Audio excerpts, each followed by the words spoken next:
Dated. We were staying with Myers and she happened to be sitting down with a gal. And I was just wandering around the room. Pretty soon I hear this, Mr. I didn't know they're talking to me. I turned around and looked. This guy's like, where'd you get that hat? I'm like, I just pointed at her. And her husband was standing behind her and he's like, I like that. Where'd you get? I gotta have one. Crazy busy. So then he tells his wife, you gotta wear it. It's all good. Oh, We'll have to worry about what we're doing next. tell you what, this is a real big table until you start. Till you put something on it. That's right. It shrinks down to very quickly. Yeah. Oh, I just throw it on the floor. They pile up.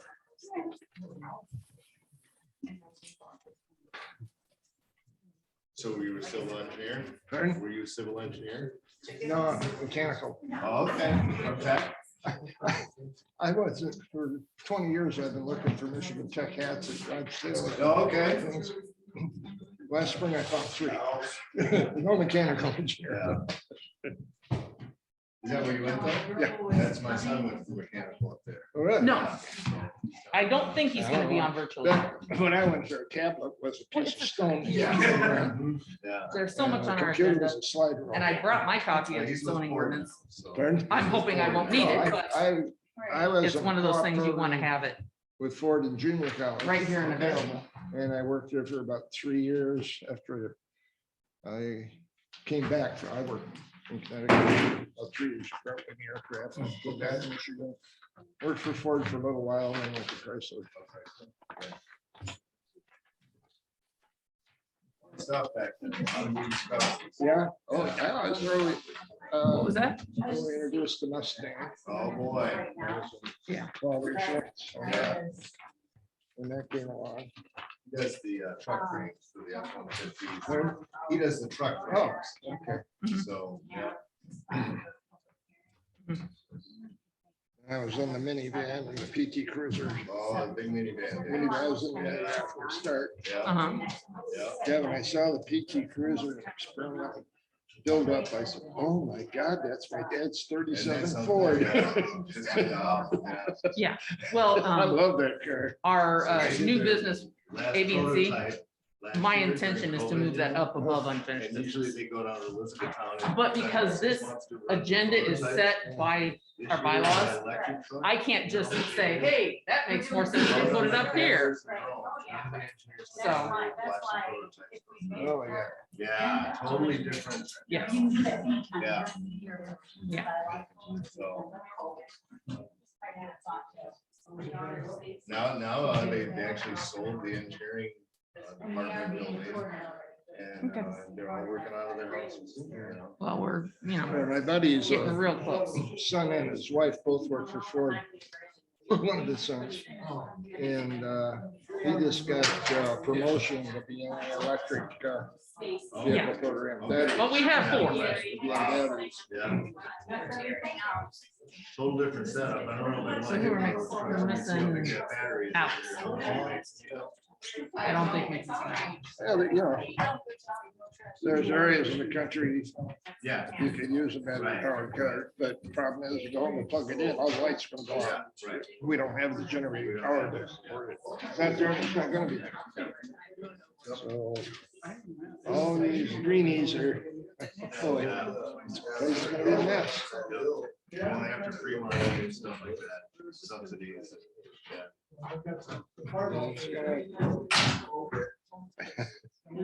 They don't change something soon, there's gonna be some real problems. Oh, boy. It's gonna take 20, 30 years to, and you can never completely, up here, battery cars, where it's cold weather. It's not practical. Yeah, that, and you said the idea behind that, we could drive that truck up north, you know, and it would get you all the way back, you know. Looks like we're doing something right or something wrong. Just noticed up the village market. Yeah. It'll be a little while until we know which it is. Well, they're getting money. to- You know, when everybody shows up, it's one thing or the other. Either you're doing something really right or not. Yeah, we went from having what, like 2 people last time to That's how it goes, though. And it ebbs and flows with the, what's on the file. All right, I'm gonna go ahead and get is started. everything we need in this mailer? Yes. We're good. Except for my pen. You have something for me? Because the articles are 12 or 25.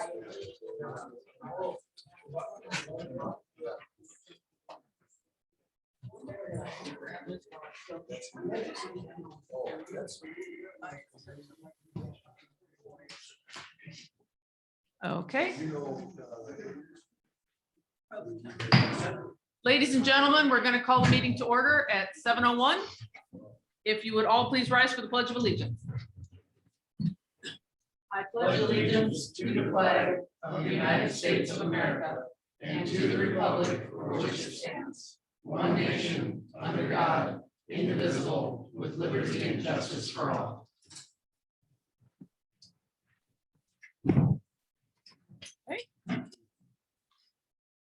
Thank you all for being here this evening. Lois, if you could take roll call. Mangus, Yes. Dean. Jacobson, Here. Rubel, Here. Darrow, Here.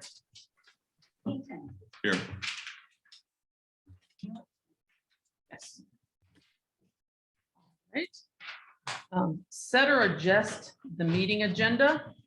I would like to recommend that we move our preliminary site plan reviews and our site special use permit discussion from new business A, B, and C just above unfinished business.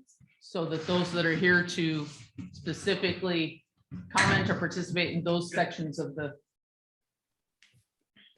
events, this evening's discussion won't have to sit through all the rest of it. Everything else is long-term ongoing Right. or yearly maintenance. It sounds okay to me. Everybody Me as else, how well. does that sound? Me as well. Yeah. Okay, we have a consensus. So we are moving A, B, and C to above number 10 unfinished business. Anybody else, any other adjustments to the agenda? Okay. Hearing none, we will have that as set. Any declaration of conflict of interest? Okay. In full disclosure, we do have a preliminary site plan review for a site condominium subdivision on Baggs Road here in Williamsburg. My in-laws are on the other end of Baggs. I don't see that as a conflict. They're not even neighbors. So, but lest someone say, wait a minute, I know you. I'm fairly familiar with the property just from driving it a couple times a week. All right. We will move on. We have public comment. We will start with those of you that are here in town hall. For those of you that aren't here as much, you are allowed to comment on any item once. You can, if it's a different topic and you have another comment, that's fine. We ask that you limit your commentary to about 3 minutes. If you see me tapping where my watch would be, that means you need to kind of wrap it up. And we try to be as open to things as possible, but at the same time, I will be upfront with you gentlemen on the panel here and everyone else. This agenda is buried. We have so much to do. A lot of these are long-term projects. Some of them are urgent. Hey, you got to fix this right now. We're going to make every effort to get through thoroughly as much as we can thoroughly and completely cover. So that's my goal. If we're not done, it'll be back next month, along with several of the site plan reviews probably. All right. I would open up the floor to any public comment from individuals that are here in town hall, and then we will go to Zoom after that. Anybody have anything they want to share? Okay, Oh, go ahead. And there will be a second public comment at the end of our meeting. Kim, I have a question, just being new. Just a moment. If on the public comment, if you have a question that they have brought up, can you ask them? Usually it's just if they want to ask Oh, us okay, a question. Okay, And then it's not uncommon for folks to find us on our way out. okay, okay, If they feel like it needs a follow-up. okay, So we try to minimize discussion okay. while still not being totally unhelpful. It's all yours. Thank you. My name is Connie Highmore. Our address is 6761 Baggs Road. Good evening, Whitewater Planning Commission. My husband and I strongly disagree with Baggs Partners LLC's proposed condominium development on Baggs Road. We currently own 9.5 acres of agricultural land, one parcel away from this proposed development. We are so disappointed. We searched for years to find a rural piece of property that we can build our retirement home and barn of our dreams on. We chose to retire in this area due to the quiet country setting which surrounds us with nature. Our land, as well as our neighbor's land, are all multiple acres each with only one home per property. The construction of a 22-unit condominium development is completely out of place here. This proposed development is surrounded on all sides by farmland, some possibly having livestock. When we were making the decision to purchase this land, never did it occur to us that we would have 22 condos for neighbors. This development does not fit in with the township's master plan in any way. Again, my husband and I oppose the Baggs Road condominium development. Thanks for your time.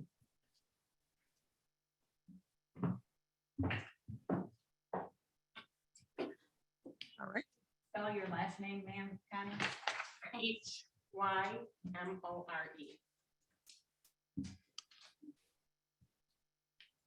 Floor's all yours. Good evening, Whitewater Township Planning Committee. My name is Vicki Beam. I own property along with my husband, Jim Beam, at 6847 Baggs Road. We also own some adjoining property. I like the previous speaker, spent time looking for property. We had a home in Whitewater Township on Crisp Road. We love the rural area. We specifically looked for areas that would be away from the hustle and bustle of Traverse City. Spent the time looking and found this property. We are also very disappointed, amazed, and confused, quite honestly, that this is even being tabled. When my husband and I originally came to the township office, we spoke about building a barn that we would have living quarters in while we were building our home. It ended up not being allowed because we can have one living quarter per property. And this was on 10 acres. So consider our amazement to hear that on 30 acres, we're talking about having 22 condominiums. As was already discussed by the previous comments, the area is not set for that. If you drive that road, you see that it's mainly homes that are on multiple acres, single family, livestock, horses, the rural community that we all want to live in. Think of the road that you're on if this was happening next to your house. In addition, think of the traffic that is going to be generated, 22 units, at least 22 cars coming and going, probably more than that. In addition, have we thought about septic? We're going to be a few parcels down. How are we going to handle septic, well, and all that goes with it? As I stated in the beginning, we strongly oppose this proposed development. That is not why we purchased where we did. Thank you for your time. Thank you. Floor's yours. Hello, my name is Jacob Foster and I own the property directly next to it, 11811 M72. I just bought that property for an obscene amount of money for the view and the field and all the beauty that's there. This is just going to completely destroy it. We're going to tap all the maple trees up top and use that for maple syrup that we've been doing for 6 generations across the street. I just think it's gonna ruin the whole vibe there. So I'm just gonna put all my property up for sale if this is gonna happen. So that's it.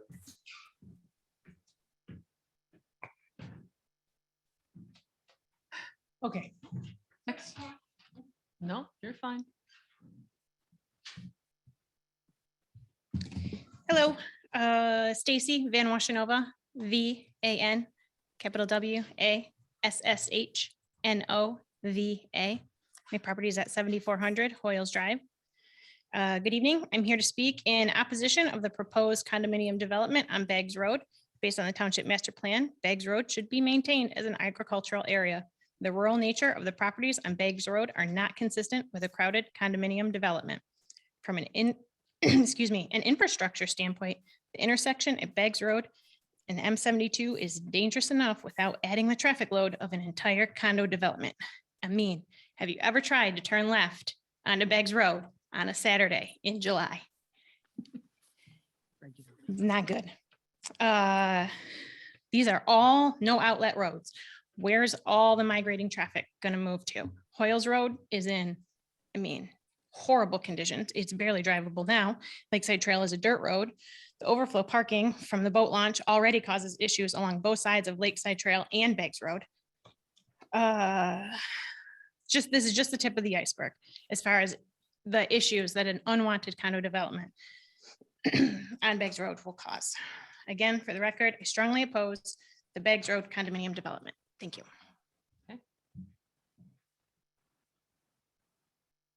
Okay, do we have anybody else? There will be another at the end of the meeting. So you can tell us what you think of what we did.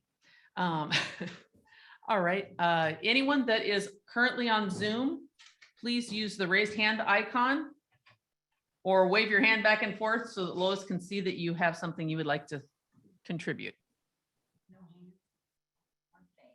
Okay. You can use the little hand button even without using your face. Okay. It takes a minute sometimes to find it. Select one, please.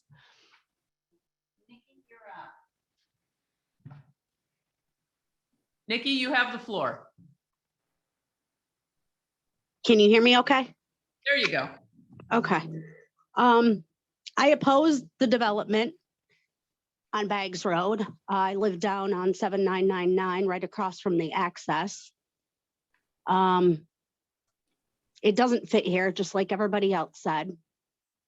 The agricultural land and the crops that people grow and the views that we have and the nice, clean neighborhood, it's going to create a lot of noise. It's going to create a lot of litter. It's going to create a lot more, well, even crime in the area, because the more people you have, the more crime you have. And that's been an issue in the past here as well. As neighbor said, the traffic is insane in the summertime. We already have issues with people blocking my driveway, littering in my yard. And that's not even with the condo development. It's only going to make matters much, much worse. And people trampling through, you know, pastures with animals. Maybe the animals get a hold of some of the trash that's left around through people's crops. It's just, it's not a good idea. That's all. Okay. Thank you, Nikki. And who else do we have? Amy. Amy, you're up. Okay. My name is Amy Haskell. My husband, Corey Haskell, and I own the property 6699 Baggs Road. We would like to express our profound disapproval of the condominium development being considered adjacent to our almost 10-acre parcel located on Baggs Road. We have saved for many years to be able to purchase a parcel of property in a country setting to raise our children ages 4, 8, and 10. We searched and we finally found the perfect area, and Baggs Road property was everything we were looking for. We're moving from Lansing area and to Williamsburg this year. We have been involved in every aspect of building our dream home in a serene, quiet country setting. Building condominiums on the adjacent property will bring extensive traffic on a no outlet road and will take away from the rural feel that all of the homeowners enjoy and paid to achieve. Having multiple families, residents living in a condensed plot of land is not in the best interest of the owners who are already established. I hope to put a stop to the development of this project. Thank you. Okay. And is there anyone else, Lois? Okay. Hearing no additional comment, we will go ahead and move forward to our public hearing. Nope. Oh, okay, we have one more. Ms. Williams, you Hi have. there. Hi, thank you. Claire Williams, 7867 Hoyles Drive. Just a question, I suppose. It wasn't clear from the documentation, but will there be short-term rentals allowed at this condo property? You know, that's of particular concern as well. If we're having, you know, folks beyond the owners in and out on a weekly or even a daily basis. So I was just curious about the stance on that. Okay. Just a quick response to your question. Whitewater Township does not currently have any short-term rental ordinances. That is not something that is currently controlled within our zoning ordinance. So that's something we don't know. I would also remind everybody, this is our first look at this development, transitioning to our public hearing. It is our job as a planning commission to look at the public hearing and cross-reference it with what is currently in our zoning ordinance and master plan. If this development, popular or unpopular, I understand, meets our zoning rules, regulations, criteria, then it will have to go forward because they have a right to go ahead and do that.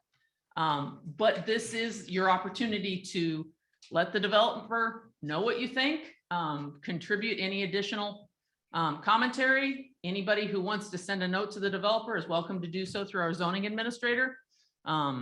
If you have a preference one way or the other, these could end up being final prints, but at this moment, these are just their first draft preliminary. This is what we're thinking and doing. Let us know what you think.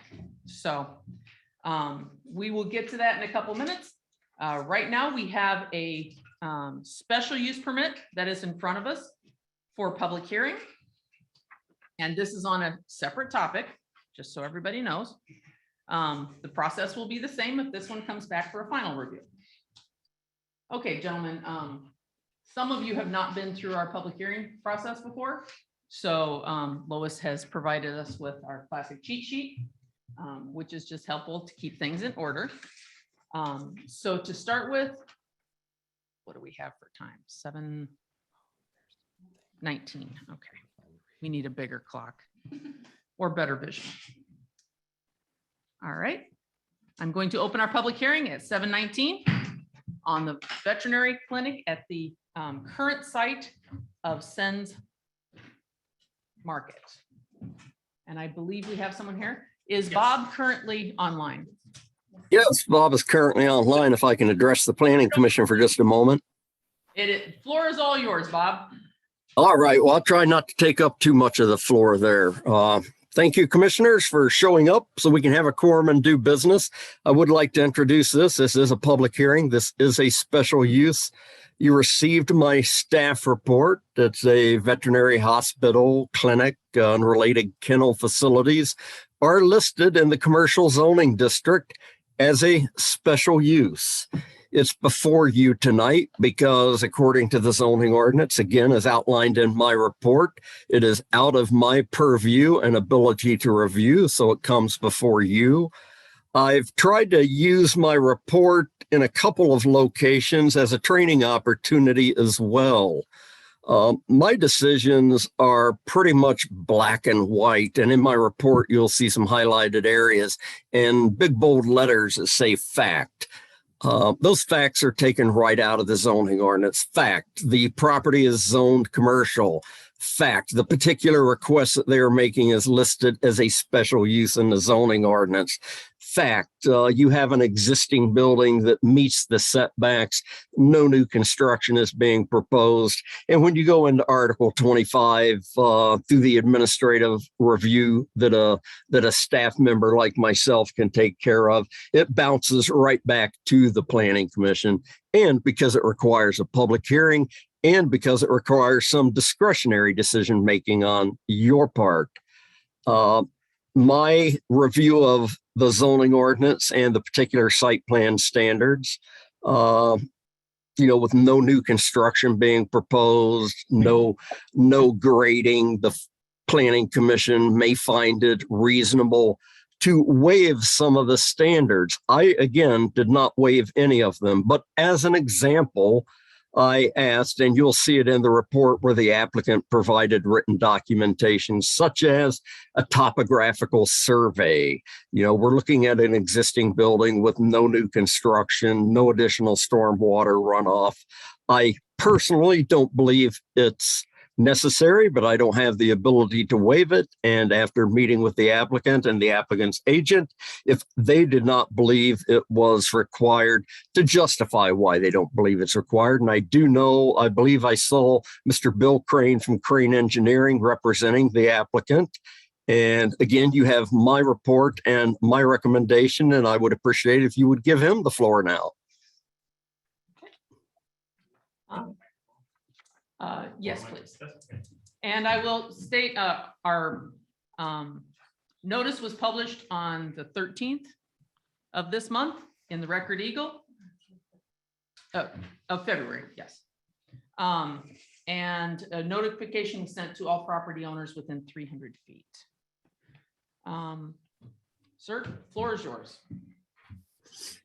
Hello, my name is Bill Crane with Crane Engineering, here to represent the proposal tonight for a change of use from Send Feed to the Williamsburg Vet Hospital.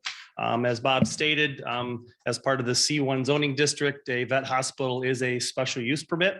So we have filed for a special use permit application, which leads us here to a public hearing for the change of use. Also, like Bob stated, minimal changes on the exterior of the building. The parking lot is existing. The access to M72 is existing. The septic field is existing. Stormwater control is existing. No changes other than as part of the change of use, the township requires landscaping standards to be updated. So we are proposing some additional trees along M72 to meet the current zoning ordinance for landscaping requirements. Like I did state, the health department has approved utilizing the existing septic field on site, which we will do. MDOT has approved the existing entrance, which will remain as is. The only really altercations outside are we're going to add a sidewalk for some additional access into the building, along with maybe resurfacing and or sealing the parking lot with additional striping to designate the parking spaces as required by the ordinance. Our proposal is, like I said, is more of a change of use. Everybody knows Sends Feeds and what the existing building looks like. It's a big one wide open area with an office and a bathroom. Our proposal is to modify the interior by adding examination rooms, entrance areas, offices for the new development of a vet hospital. The owners are here tonight. If there's some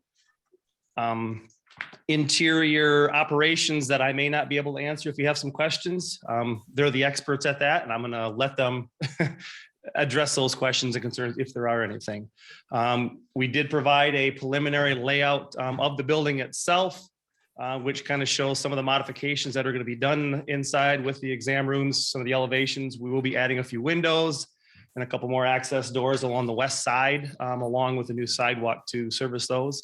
Some exterior lighting will be provided for access and security. They will all be downlit lights, which will meet the standards for dark sky and the Whitewater Township ordinance. As a whole, that kind of gives you an idea, and I can answer any questions if anybody has anything before or after the public hearing. Thank you.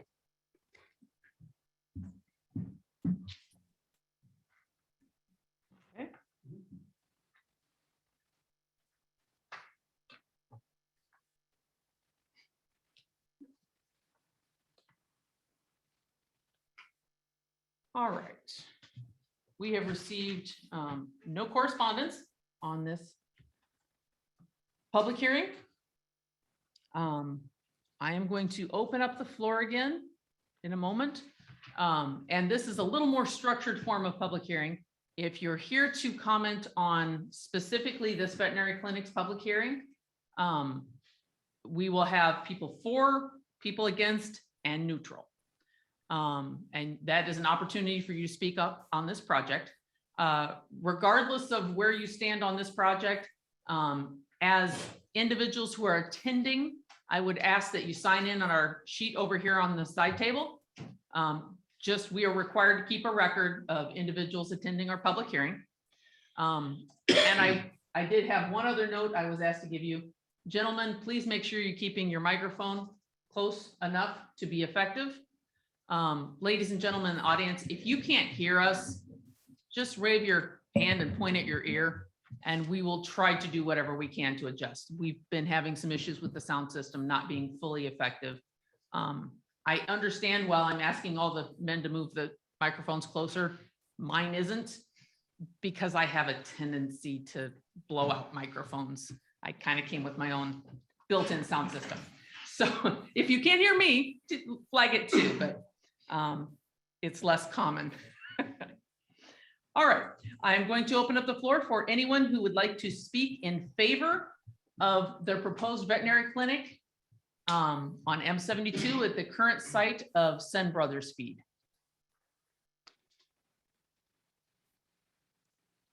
All right, I will open it up. Is there anyone wishing to speak out in favor of the public hearing for the veterinary clinic at Sen Brothers online? Should be an easier way to say that. Okay. Do we have anybody who would like to speak in opposition to the veterinary clinic here in-house that is being proposed?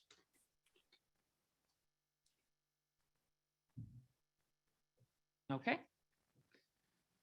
Do we have anyone on Zoom who would like to speak out against the proposed veterinary clinic?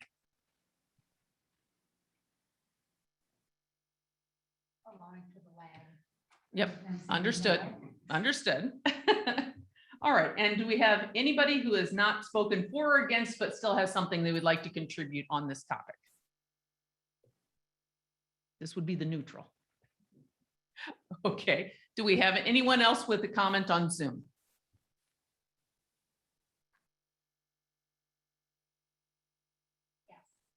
Okay.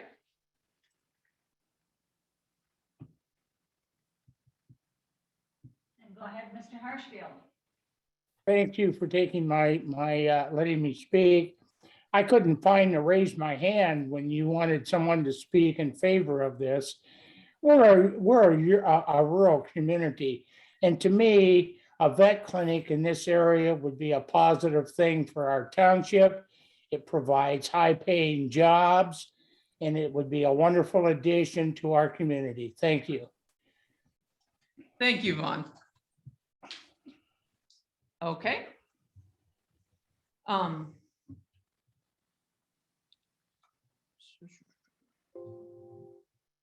right. All right, we will then close our public hearing at 7:23. 7:29, correction.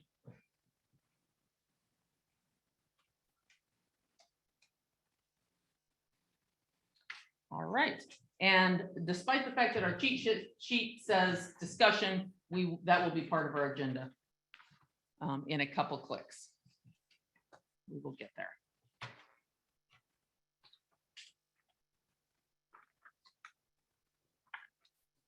All right.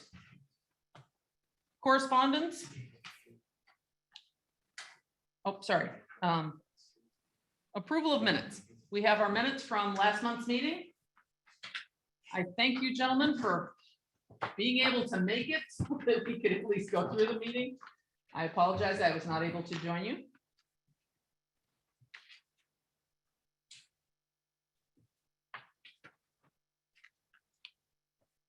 Please let me know, are there any adjustments that you feel need to be made in I didn't our draft? I didn't see any.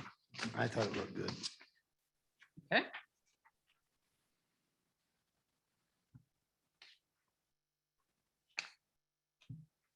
Given that, I would entertain motion.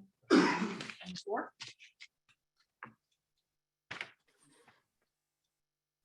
I'll make the motion that we accept the minutes the way they are.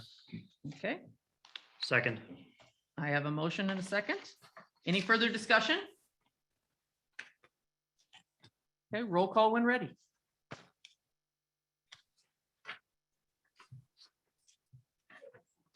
Yes. Yes. Mangus, Yes. Robo, Yes. Darrow, Yes. Dean not available. Okay. Motion passes. We have finalized our minutes.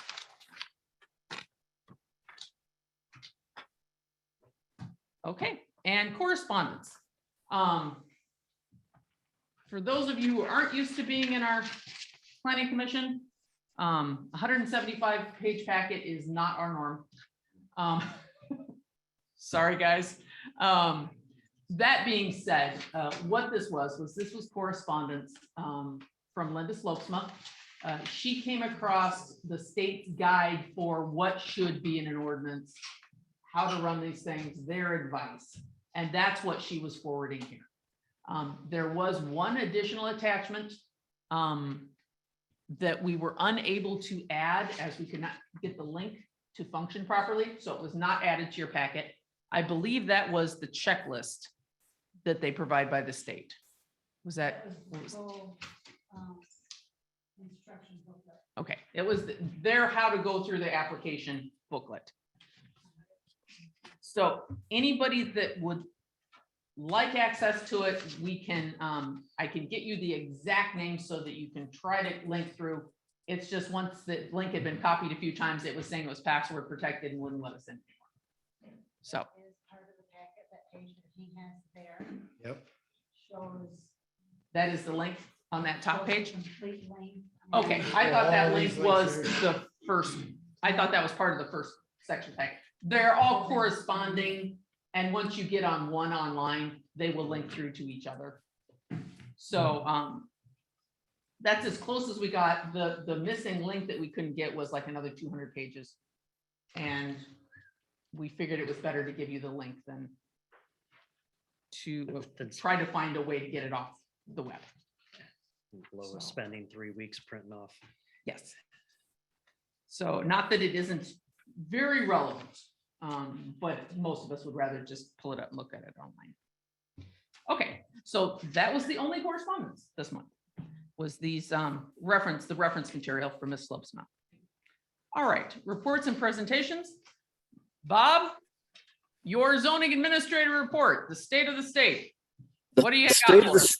The state of the state, we're going to make it real easy on you tonight. I'm just going to reiterate what I say probably at every meeting about how there is development pressure in Whitewater Township, how it is important that when we get into the master plan that we do our very best to engage the public, because that is the seed, that's the fertilizer, that's what actually helps develop the master plan moving forward. That's where the Planning Commission is able to take the pulse of the community and then act and make recommendations for zoning ordinance changes to the legislative body that will help Whitewater see or realize the vision that is displayed through your master plan. But I digress. Again, permit activity is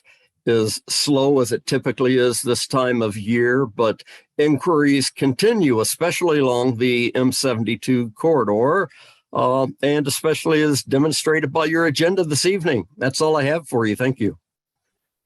Thank you, Bob. For anyone here that is unaware, the voice coming through the microphone, that is Bob Hall. He is our zoning administrator. That's my voice. Yep. And he's the go-to guy if you have any questions, or especially if you're angry. His number's on the web. All right. Chair's report. This evening, my main report is Al, welcome. Oh, thank you. Thank you so much. This is Al Keaton. This is his first meeting joining us. We are after in excess of a year with a quorum board of 4 members. Yeah. We are very grateful to have a couple more. It's a lot more realistic. We were able to make it a full 11 months without ever missing a meeting, with a mandatory 100% attendance for every meeting, or there wasn't one. So that was definitely to your credit. You guys did a good job. So I appreciate it. So welcome. We very much appreciate having you with us. Don't be afraid to jump in. Having spoken with you several times, I don't think you will. All right, Township Board Representative. As grateful as we are to have our additional new members, we still don't have a board rep, so we'll move on with that one. And ZBA representative, Mr. Roble, did you meet? Anything to report? Okay. There hasn't been a meeting. Okay. since The last one. You don't have as many meetings on the ZBA, so, and even less if we're doing a good job. Good. All right, we will move on now, and we are going to, on your agendas, we are going to be skipping unfinished business. We will come back to that. And we are going to pick up with our commentary and discussion of the veterinary clinic. That was the discussion of our public hearing just a few moments ago. The veterinary clinic at Sen Brothers. I do have a couple of questions. I don't know about the rest of you gentlemen. As to the operation of the clinic, could you give us a little additional information on the scope of practice? I understand it's a veterinary clinic, but are you doing small animal? Are you doing, what's your focus? So I'm Dr. Paige Fowler. I'm the veterinarian that's going to be owning the Williamsburg Animal Hospital. It's going to be a small animal only clinic. We do have space in our back area so I'm sorry, let me go back a second. Oh, sorry. So it's a 5,000, almost 5,000 square foot building. We're only able to finish out about 3,100 square feet, just budget wise, to be honest with you. But that back area, I mean, we might be coming to you with potential for future growth as far as potential large animal. I don't want to say for sure by any means, because I don't want to go back to working 24 hours a day. So I'm sorry. But that could potentially be a thing down the line. I don't know. I don't want to say completely no, but for right now, it's going to be a small animal only clinic, cats and dogs, potentially pocket pets. There's not going to be boarding or grooming. It's just going to be 8 to 5:30, Monday through Friday. We're not doing weekends right now, but it's basically going to be sick pets, healthy pets, vaccine appointments, puppy appointments, kitten appointments, senior appointments. I really enjoy end of life care, so it's going to be a lot of that too. So yeah, that's the majority of operations there, but I will be doing the other thing, sorry, is surgery as well. I will be doing surgeries in the mornings. At that location? Yeah. My secondary question was, I noticed you weren't doing any overnight stays. And for what it's worth, my background is an RN. Oh, okay. Or at least one of them. Are you comfortable with not doing any overnight stays? Because my concern is things don't always go as planned, and yeah, sometimes you need more care than you were anticipating. So my have you plan, made any plans for that type of scenario? If I ever need overnight care, I'm going to be sending them over to Bay Area Pet Hospital. Okay. So I won't have the staff. I don't feel comfortable keeping an animal from 5 o'clock until 8 o'clock without anybody looking at them. Understood. So it will be going to Bay Area. Okay. That was the only. Yeah, no, I understand. Only caveat I was wondering, and I'm glad you're looking forward. You never know who else you'll bring in the practice, that you know that if you expand, you just go through it again. Yeah. I know there's a need for large animal, but I just don't want to do it. I'm sorry. Well, it's a different type of commitment. Yeah. So, and you know, you never know what partners you take on in the future and Yeah. what their passion is. So, Exactly. Gentlemen, do you have any Would it individual be questions? best right now to just go ahead and get approval for that, even though you're not gonna use it right now? Because, you know, in the future, like, what if an animal does get sick and you can't? I mean, I don't see any. You mean problem which with part? Overnight stays. Oh, I mean, I'm pretty strict on that just Oh, yeah, because okay. I just get really nervous about leaving.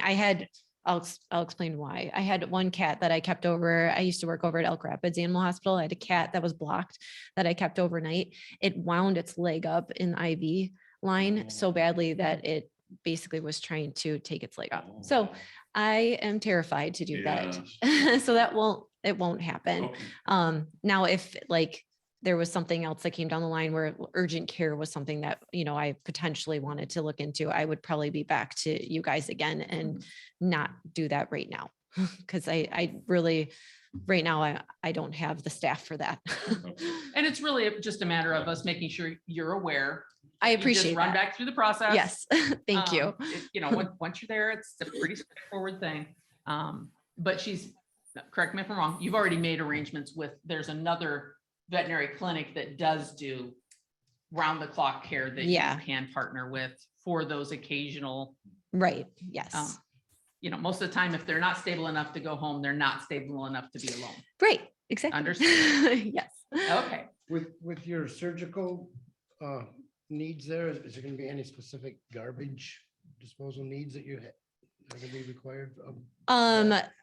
So basically it's biohazard waste. So nothing specific. If there's like a leg or something like that, usually we send that to a crematory service, which we will be having a freezer inside of the clinic to hold those things, carcasses and such, for retrieval from a crematory service that will come and pick up. Anything else, gentlemen? Okay, I guess that's all of our questions. Thank you for your time. Okay. Moving forward. What are your feelings on this, gentlemen? Our own internal discussion? Any concerns, any additional that have not already been addressed? Yeah, it looks like it'd be a good fit for the property, and the community doesn't have one. No. And the closest one we had is gone. yeah, no, I actually see it's On top of that. looks like it's a good benefit. To me, it's a benefit. Okay. So I Go ahead. agree. You know, I actually went to Companion before I came here to pick up some medicine for one of my 4 cats. So it would be extremely convenient for me. Although I don't know where I'll get my Michigan wildlife mix from. Unless you're gonna take on there. We got a lot of space in the back. Yeah, well, Yeah. you know, load up. I'm sure they make you a deal on current inventory. And the front awning takes care of most of it. So I agree. I think it's a good fit for the community and a good use of the building. And the change they have to make it work is pretty minimal. So I think it's a good fit. Pretty straightforward. Carl, anything? Oh, I agree. I just now have to go down to Blaine's to get my. You know, if Blaine's and Tractor Supply hadn't come in, sends might not be going out. It's an unfortunate reality. But I'm from Buckley and I get my feet at Sens, so Oh, do you really? I gotta find a spot too, so. Yep. But there are the other options now, so, and we don't have a close vet clinic, so, you know, we have to trade, it's a good one. All right, I'm gonna go out on a limb and say that we're pretty much positive on this particular project.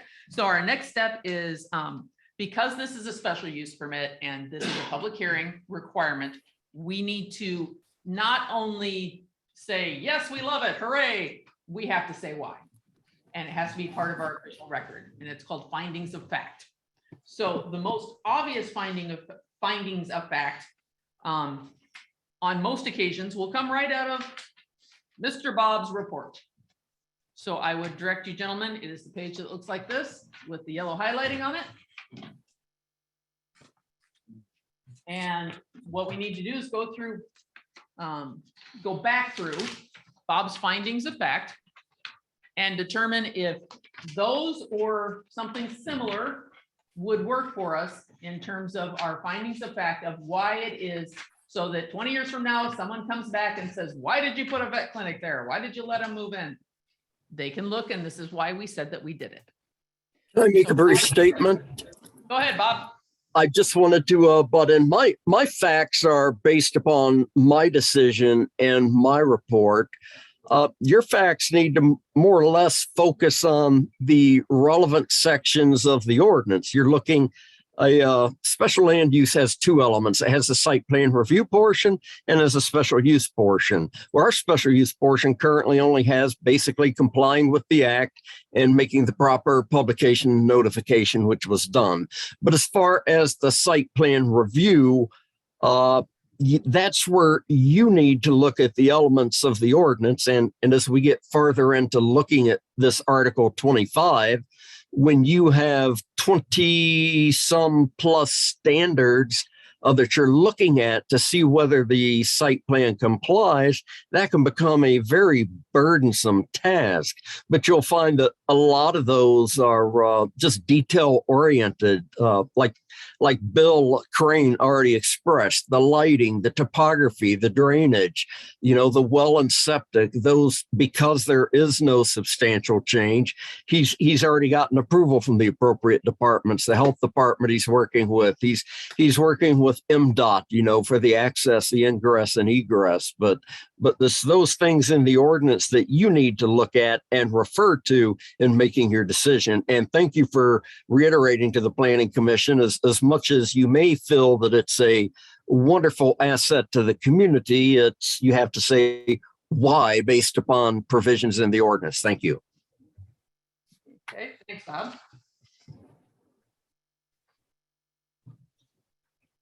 All right. So, yes, Bob's are more technical in hand. So our findings of fact tend to go such as such. Whereas the proposed Williamsburg Veterinary Hospital, we find that they meet all required elements of our zoning for Whitewater Township. Feel free to add a couple in on top of that. Okay, so whereas we find Williamsburg Veterinary Hospital meets all required elements of Whitewater Township zoning ordinance. All right. Whereas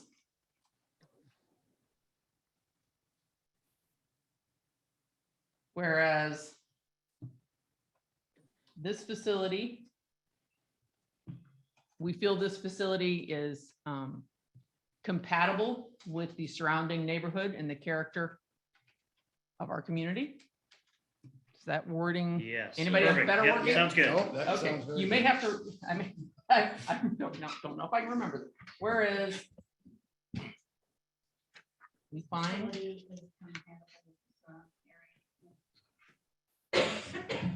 thank you. Compatible with the surrounding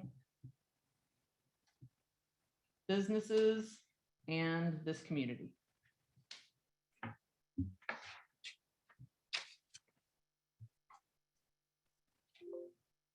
All right. Anybody else have? In terms of the master plan, I think this fits into the compact nature of our commercial district I was just trying to think of the wording to put it in the and right supports district. our rural atmosphere. Yeah. Does that? I don't know how many of you run through the goals on the master plan lately. Yes. No, I agree with you. Okay. Yeah. Whereas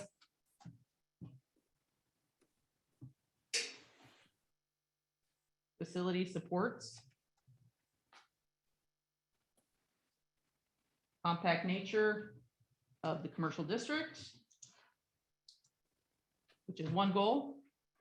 And whereas in keeping with the rural character.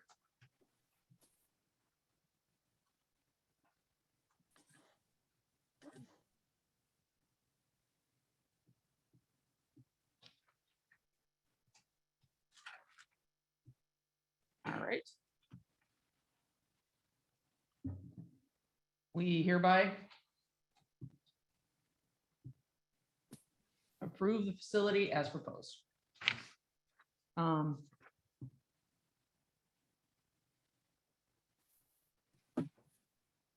We do have one thing missing. I believe Bob did give us, correct me if I'm wrong, Bob, you did not require a new topographical survey of the property, correct? That is correct. I did not waive that requirement, and I would request that the Planning Commission engage the engineer sitting there in your audience as to why that was not done. My personal opinion would be that the Planning Commission consider waiving it based upon there's no new construction or topographical changes being proposed outside of additional landscaping to comply with the landscaping portion of the ordinance. And we would simply put that in as an additional condition, correct? Yes, absolutely. Or provision. Even, Yes. even with the unprovision, I want to make sure that we've also addressed that. We don't make a habit of removing criteria, but I fully agree with you, Bob. I see absolutely no even semi-reasonable reason that we would have them We're not changing. No, it's not waste that changing. kind of money. Yeah, it's not changing. Nothing's so- changing, nothing's moving, and Sen Brothers was put through the ringer on their special use permits for years. Right, yeah. So anything that was They're there gonna has been plant a few found. trees out front. That's all they're gonna do. They're not changing any topographicalness of the land, so. No dozer work, no. Right. So, They're gonna refinish the parking lot. yeah, That's as close as and they that's get. about. as And we're not tough as gonna it's tell them where get. their windows go. Right, So- yeah. Okay, but I will open it up if you want, just for the public record, if you want to give us a little insight into why that wasn't submitted with your application. I think you know where we stand, but I can, I guess I iterate what Bob said, and also I have it kind of covered in my letter that I provided. It's section 2511 F2B about existing topography, due to no alterations to the parking lot, the site, other than placing some trees along M72. We felt that the need for a topographic survey for an existing facility that's not going to change was not warranted. any questions, gentlemen? No, I agree. No, I agree. Yeah. totally. It was a pretty cut and dried, somewhat obvious conclusion. Yes. I do have one question, just a consideration, because I think about this every time I drive by East Bay Vet. Is there ever an issue where a pet gets loose and is going to run out into M72 and become roadkill? Hopefully not. Yeah. So essentially. Go ahead. Sorry to put you on the spot. Oh, no, you're good. Mike, I'm the husband. Okay. I'm just here to do the heavy lifting while she does the brain work. So essentially, really, our proximity to the road is not as, so East Bay obviously is right on the road. I don't think that tends to be a problem there, but even ours is a bit further out. Plus, as part of our plans, we're planning on putting a vestibule onto the front, one for the air, heating purposes in the wintertime. So every time someone comes in, you're not losing half your heat in the building, but also for animal containment purposes. So if someone has a pet with anxiety issues or whatever it may be. Also, we are planning on the one side of the building to do some exam rooms that actually have exterior entry doors for that reason, for people. So they don't, if they have an anxiety animal, they may not have to come into the waiting room and sit with other animals. They can come straight in from the parking lot to an exam room. So yes, we have some contingencies planned for in the event of an animal that maybe has anxiety. So. Okay, thank you. And yours will be a lot smaller than my next door neighbor's steer. It's been corralled more than once. Okay, anything else, gentlemen? And I'm glad you specified that. It's a great addition to that project. And you have that perfect little front porch for it. Okay, all right, so In addition to our approval, we also find that a topographic survey is not needed in this project. Agreed. All right, so that way it is all part of our approval process. It shows that, you know, Bob didn't miss it. He was on top of things. He was just also applying a monicum of reasonableness to interpreting our standards. And he did bring it forward to us to say, hey, guys, you know, I don't think we need this. I had one question, Yes. Kim, about the sign. The sign, will they be consistent to what we have in the township now in 72? Yes, there is an existing sign that's currently there that the Sen is using. We will be repurposing that sign and meet the current standards for the ordinance. Okay. I did miss that as part of my presentation, but yes. And I'm sure Bob has already told you, if you make any radical changes in the signs, we review signs pretty much individually, almost as their own project. Correct. Run it back through, but it's not this big a project for us to approve a sign. Bob can handle that in-house. Okay, so I'm going to run back through these. And then I'm going to ask for a roll call vote. We have, whereas we find that the Williamsburg Veterinary Hospital meets all required elements of the Whitewater Township zoning ordinance. Whereas we find this facility is compatible with the surrounding businesses and the compact nature of our commercial development. Okay, whereas this facility, sorry, I'm mixing mine. Go for it, Lois. Whereas this facility is compatible with the surrounding business and this community. Number 3, whereas the facility supports the compact nature of the commercial district, and number 4, whereas in keeping with the rural character. Was there a word I missed in there? It doesn't sound good. Whereas this facility is in keeping with the rural character of our communities.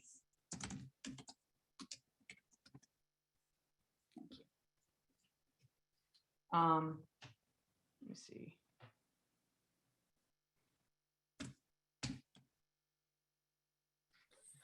Actually, the two that we have on the commercial district and the rural character, that should say, whereas this facility is supported by the master plan in that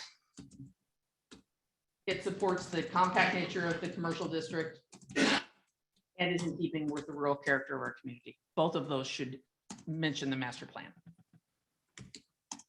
And then we hereby approve the facility as proposed. We also find that a topographical survey is not needed for this project. Do we need to list why? We could Or also not? list why, as there will be no exterior alterations, No changes to the land. Perfect. as there are no proposed alterations. Extra bonus points for why. Thank you, Bob. Good catch, Mike. To the surrounding landscape, surrounding To the topography, topography. To the topography of the land. topography of the property. Perfect. Okay, we also find that a topographic survey is not needed for this project as there are no proposed alterations to the topography of the property. Okay.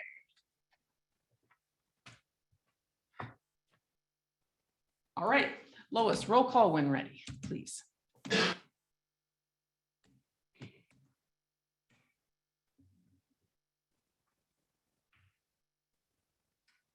Sharon, quick question. Do you have to have a motion first? And a second? Yes, you are correct. Just- Thank you. I would entertain a motion to approve. I make a motion. to Okay, approve. I have a motion from Al. I'll second. Where'd it come from? Okay, and we have a second from Carl. All right, any further discussion? Okay. Thank you, sir, and roll Can I call when read the ready. whole thing? Hmm? I'm gonna read it. Yeah, if you want to read it through again, you can. It's not, You just did. not quite as lengthy. Second by motion by Keaton, second by Roble to approve case number 2022-2022-01-SLUP. Just getting it technical. To allow the special use as allowed in Articles 8, 11L, veterinary clinics, veterinary hospital, and related kennel facilities based on the findings of facts listed. Now roll call.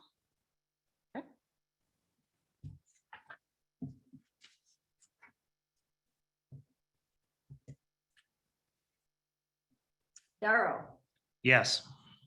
Jacobson, Yes. Keaton, Yes. Mangus, Yes. Dean is not available. Roble. Yes. Okay. Motion unanimously passes. Welcome to Williamsburg. Okay, Thank you so much. Also, thanks for adjusting the agenda. you're welcome. Wouldn't wish our bylaws on anyone. Okay. All right, Mr. Hall. I believe next up we have another veterinary clinic. Good evening once again. Yes, we're going to change the motif and the theme here a little bit. Again, I would like to remind the Planning Commission, this is a preliminary site plan review. It allows you an opportunity to meet the applicant and or the applicant's agent. I believe I saw the applicant's agent in the audience there, except we are going from, I think, what Paige described as pocket pets or pocket puppies to trailer carried pets and animals now, and this will involve new construction. So once again, this will also be a special use going forward. Again, this is the preliminary to allow you to see what the applicant is proposing. I sent out site plans and a brief, I think, one-pager to you. In addition, I simply want to remind the Planning Commission and members of the public that because it is a special use, it will have a public hearing sometime in the future. And hopefully the applicant and or the agent is there in the audience that can introduce themselves to you. We have someone representing Classic Equine here.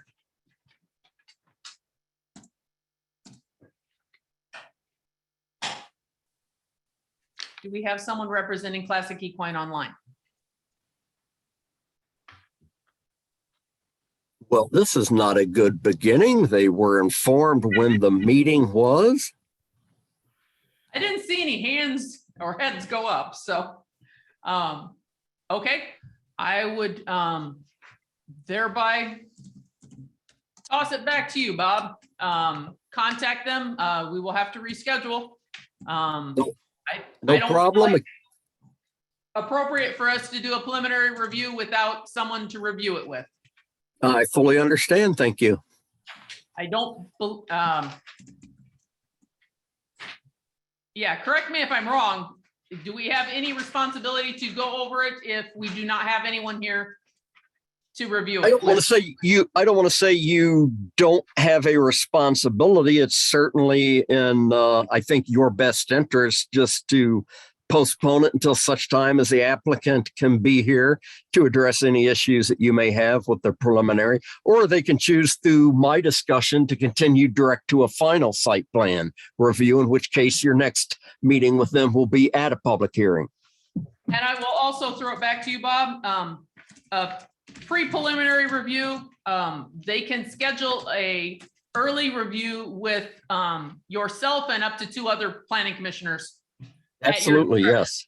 So we can do something in between that isn't necessarily putting them back a full month. You know, things Yes, happen. indeed. Yep. We won't hold it against them until we know what. All right.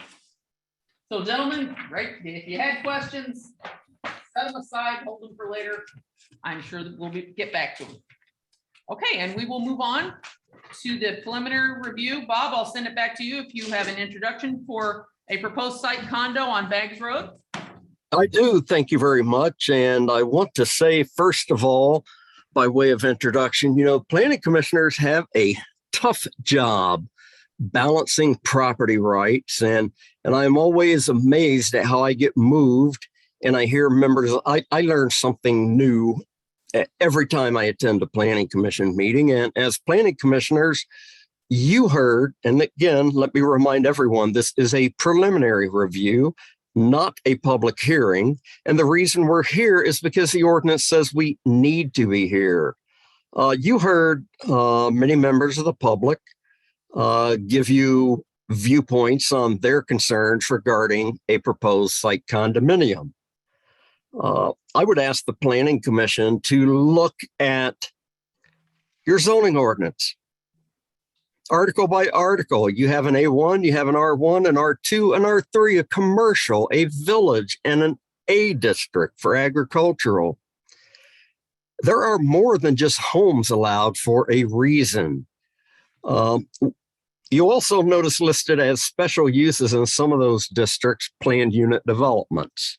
What you will notice absent in all the zoning districts are site condominiums. That's because in that situation, when the ordinance remains silent, site condominiums under the Condominium Act in the state of Michigan are permitted in all zoning districts, again, as a basic property right.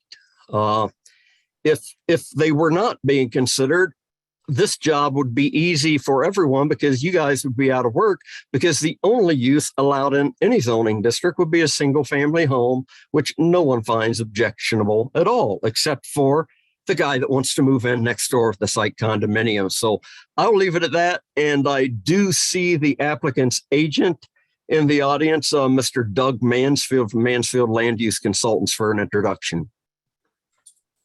Thanks, everyone, and really respect you guys being here tonight.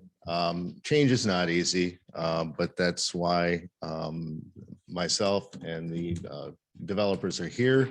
I'm Doug Mansfield. I'm president of Mansfield Land Use Consultants. Gary and his wife Deb are here tonight in the back, part of the development team for Bags Road LLC. They have secured approximately 30 acres just north of 72 on Bags Road, on the west side of Bags Road. The property is zoned agricultural. It allows for 40,000 square foot parcels or units. In this case, we are proposing to convey the property as a site condominium. For all intents and purposes, those units become parcels. Okay, just like any other use. They only allow for single family houses. That's all we're proposing. The sites would be, there are 22 of the sites. They all meet the criteria. The sites will be served by a private road built by the developer. The utilities will be paid to be extended by the developer, and we will be incorporating septic and wells on each of the site.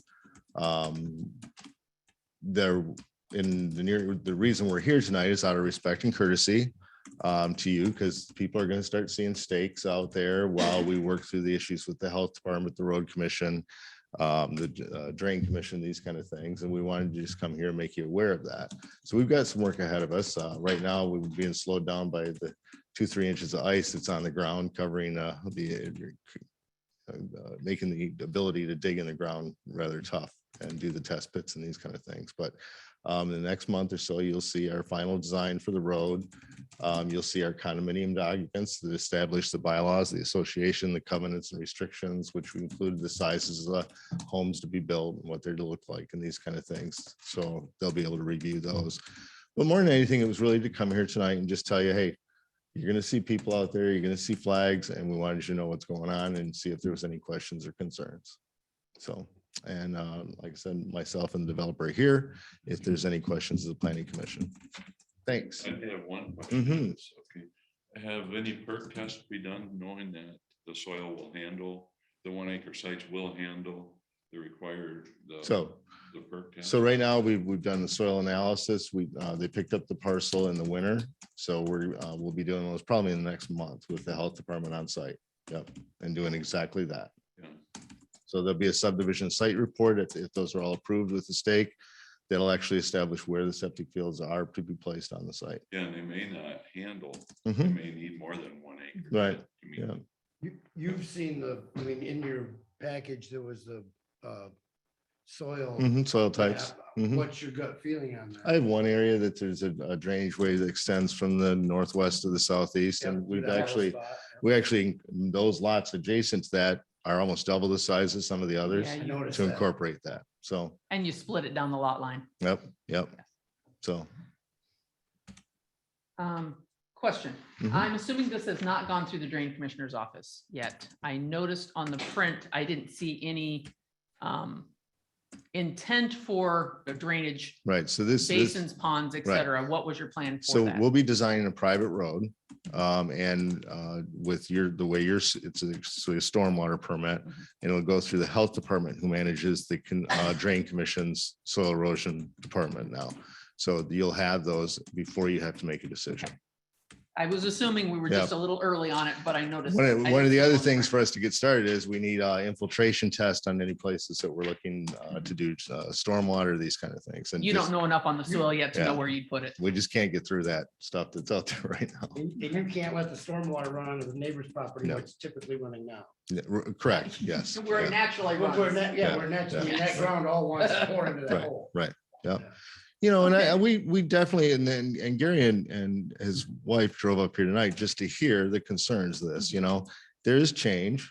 There are rights, as Bob said too.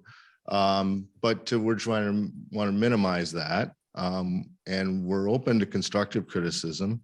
If we're all about trees and being in the Northland too.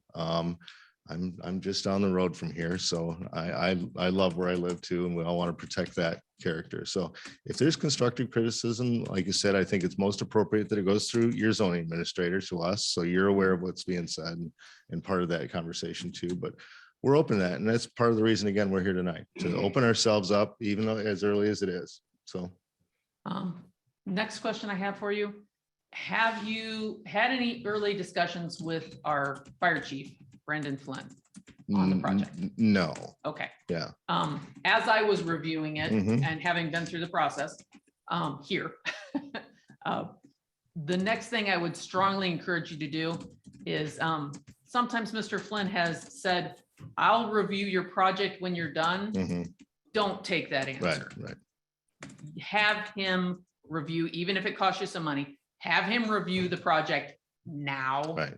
You do not want to get your final engineering prints for him to tell you that he won't allow that many Right. lots on a road with only one access point. Right. You may be under that limit, but an awful lot of those guidelines for the roadway are at the discretion, Mhm. I'll put it that way, of the fire chief, which kind of means, does he like you? Right.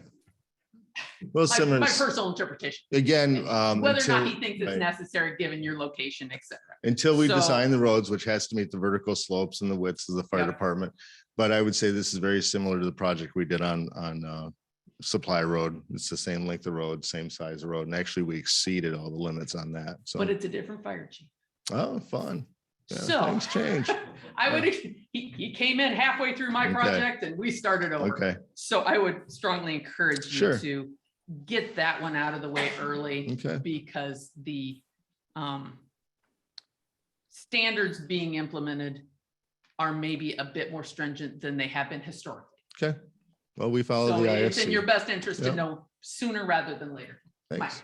Is there a concern over, we already have 2 developments in the community that basically aren't adding any houses to them. There's land available. Nothing's being built. Do they have any concerns of not being able to fill the? That has been said whatsoever. So if you know builder lots that need to be sold, I'd like to know where they're at, because I got builders looking for lots. So, They're mine and I'm not. yeah. So, yeah, right. A good number of those have changed hands. Mhm. They just haven't done anything with them Right. either. Well, there is some of that. There's parcels being bought, but they're waiting for the lumber prices to come Oh, down like they think. It's they a will. nasty Yeah, market right. right And now. everything else that goes with it Yeah, to be exactly. available. The guys that got up on the nails. Yeah. Yeah, and you can't buy a carpenter even No, if you can right, afford them. right. It's a weird world we're in. Yes. So I have two things. Mhm. Well, they kind of tie in together. Is there going to be any sort of green space available in any of this? We're not looking at creating any necessarily common elements. No. Okay. And then the second part to that would be kind of in response to what one of the other neighbors had mentioned. is there anything that's going to be in place to kind of like hide or create kind of a buffer zone? We can talk about that if it's in some immediate direction of a house or something like that, but I was looking on the images while we were going through the meeting and I don't see anything necessarily right there, but I think it's more important in my mind that we maintain the character Bags Road as it is, as a rural road, and enhance that. We're always careful to get into selectively pointing out things to buffer on here and things like that, because it kind of goes both ways, that relationship. But that's why we're saying, if there's someone that really has an issue, give Bob a call, and constructive criticism is always welcome. We want to be good neighbors. We're going to be here for a while. I will pick up on that one. Mhm. Then again, I've been in your shoes. Mhm. I know every developer wants to maximize the best use the land that you have. Mhm. And every neighbor wants you to minimize the use of the land that you have because they're next door. Sure. That's a natural juxtaposition that Mhm. exists on almost all projects. The less lots you have, the more your neighbors are going to like you. Mhm. The more lots, the less. One thing I will strongly encourage, although on the topographical map, you see nothing else next to these projects, there are blueprints already on file, Right. building permits, except filed for single family large acre Mhm. on almost all the parcels Right. all the way around Right. you. So I understand the Mhm. neighboring properties concern. Wait a minute, they were, I'm sure hoping for Yeah. one neighbor on that 30 Mhm. acres, or maybe 3. It's always a trick. My standard line, having been on the planning commission longer than anyone, is if you want to control the property next to you, buy it. Mhm. It's the only way you can do so. Mhm. But we do have a process to let Right. you come in and let the current owners hear what you think Yep. about it. I would strongly encourage you, as you go through the condo doc process, Mhm.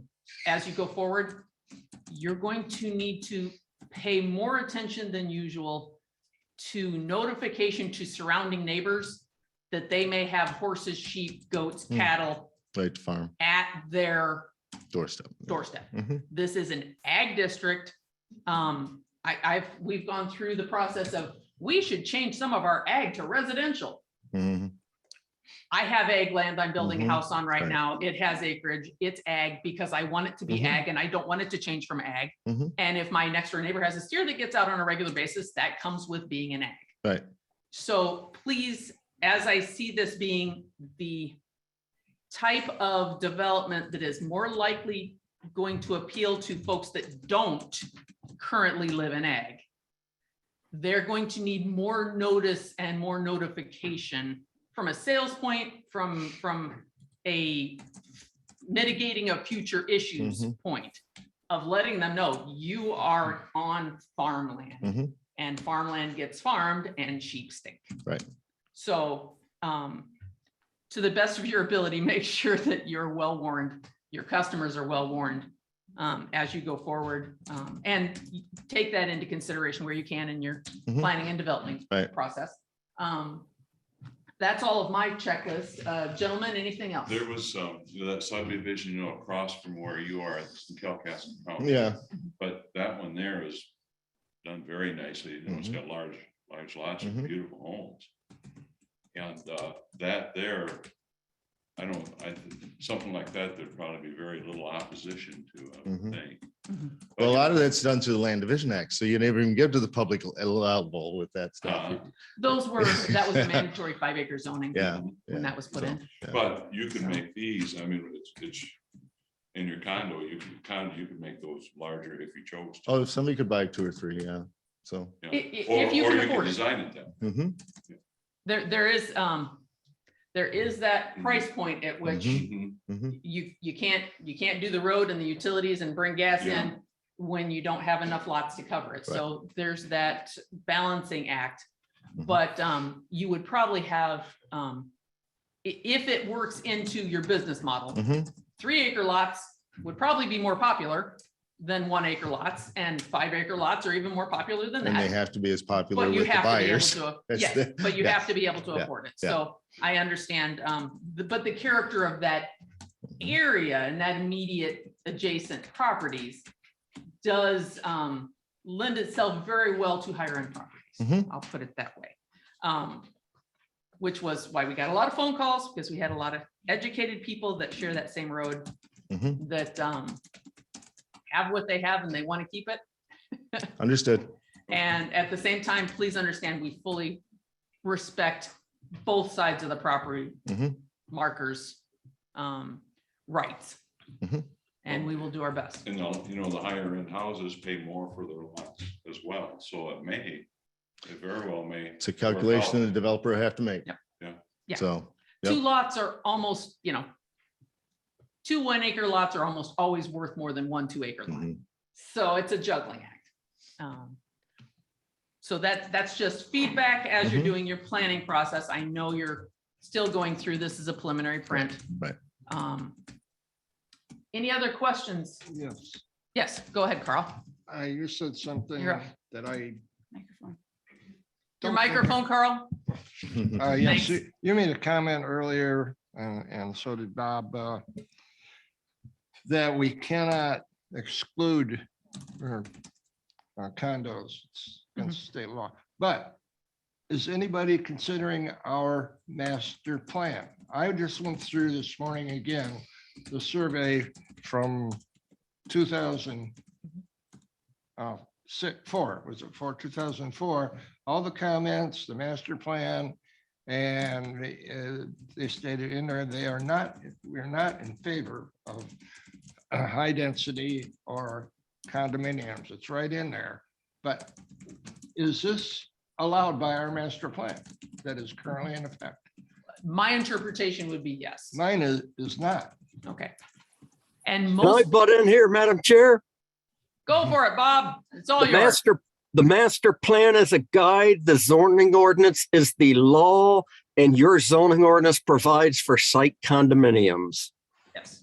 Okay. And please understand, having been through this process, exactly where you're at, and negotiate with the public on my own project several years ago. There can be a lot of confusion. It's condos. It's not condos. These are regular single-family homes on individual lots.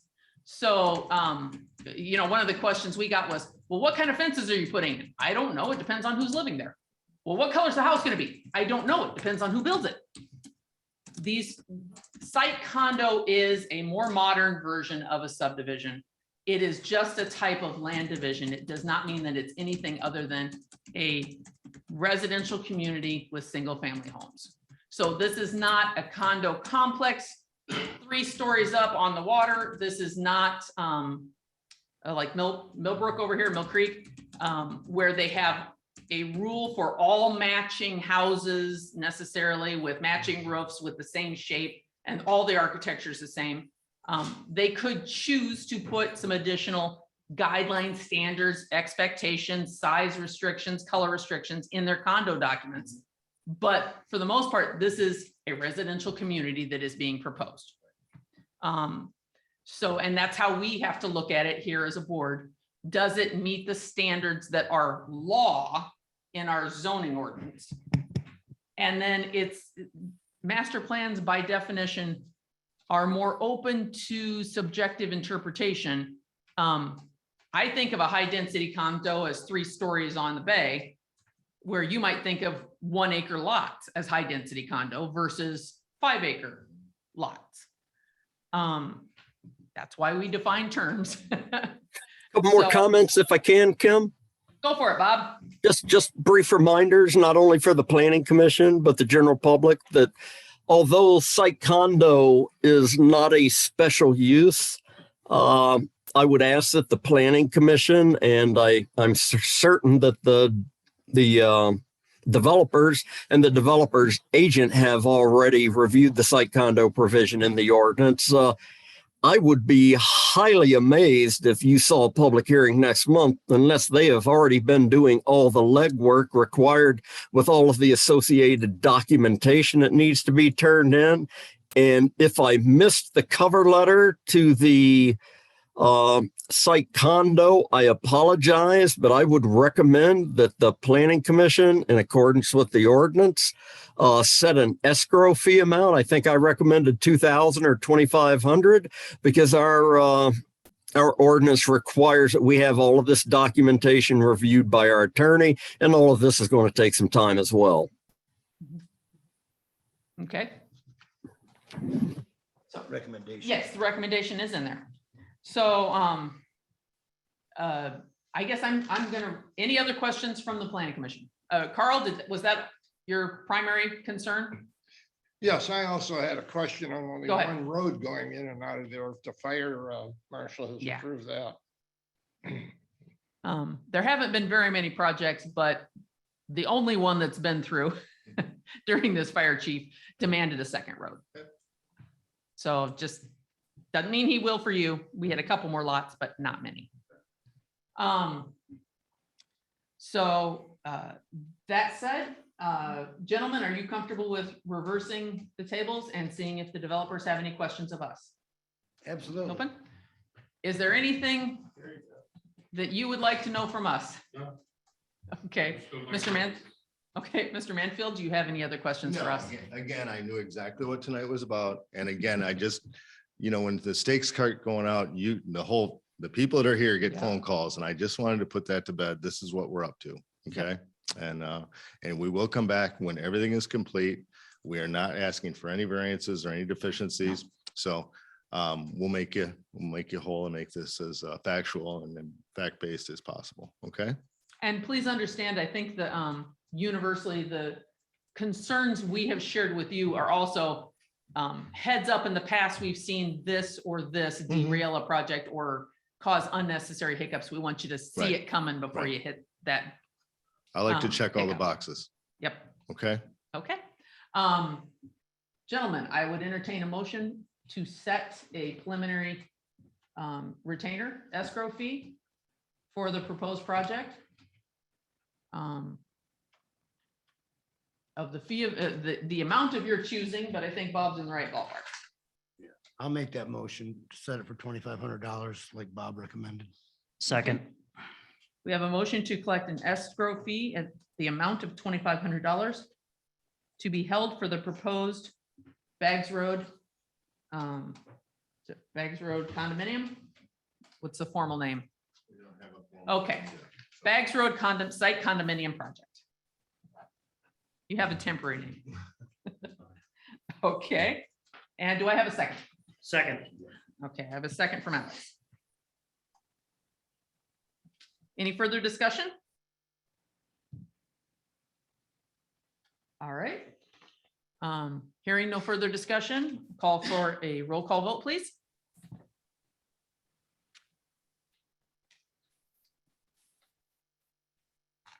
Jacobson, Yes. Mangus, Yes. Robel, Yes. Keaton, Yes. Dean. Is not available. Darrow. Yes. Okay. Bob, before we move on to our next agenda item, did you have anything else you needed to bring up on this property?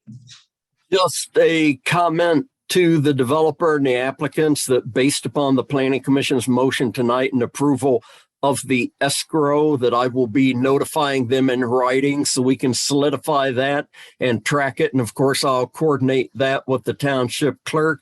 But other than that, again, remind the members of the public and the planning commission that although it's not a special use, the ordinance requires a public hearing, and the planning commission will only be making a recommendation to the township board. The township board has the final approval of a site condominium, or the final decision. And Bob, was there not something on the land division as well? Oh, yes. Let me bring that to everyone's attention. Thank you for reminding me. It was brought to my it was brought to my attention. I sometimes overlook this because you get state laws that say one thing and you get local regulations that say another thing. And all of you are probably more familiar with the parent parcel that property came from than I am, being part of Morrison's Orchards, if I'm not mistaken. The Land Division Act states that any parcel over 10 acres, and this is in section 109, is exempt from the 4:1 depth of width ratio.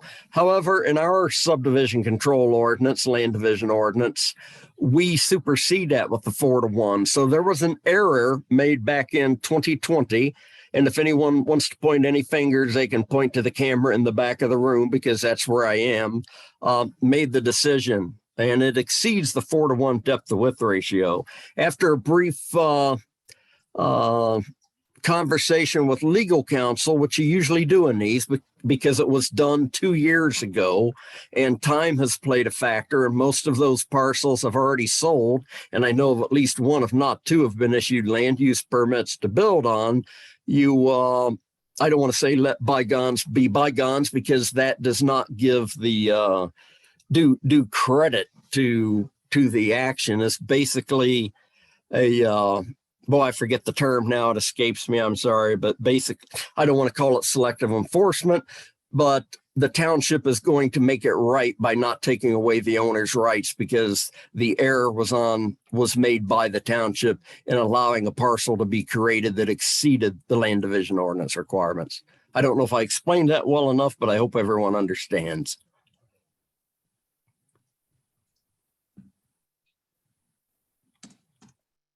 So that was just in full disclosure. There may have been other ways to do it, but the filing probably was not exactly the way it should be. If anybody has follow-up questions, call Bob. So, Thanks so much. I don't do that very often. Thanks so much for your time. I will take them. And thanks for moving us up on the agenda. Please appreciate it. Certainly. Yep. Have a great night. Be safe. We used all of it anyway. As we knew we likely would.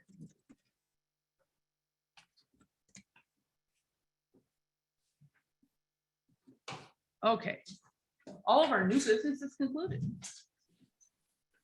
Although it's easier when you check one off the list. All right, master plan review with Mr. Grobel. Mr. Grobel is not joining us this evening. We knew our agenda was going to be just absolutely packed. I know you had this discussion last month and there was an agreement to hold an extra meeting.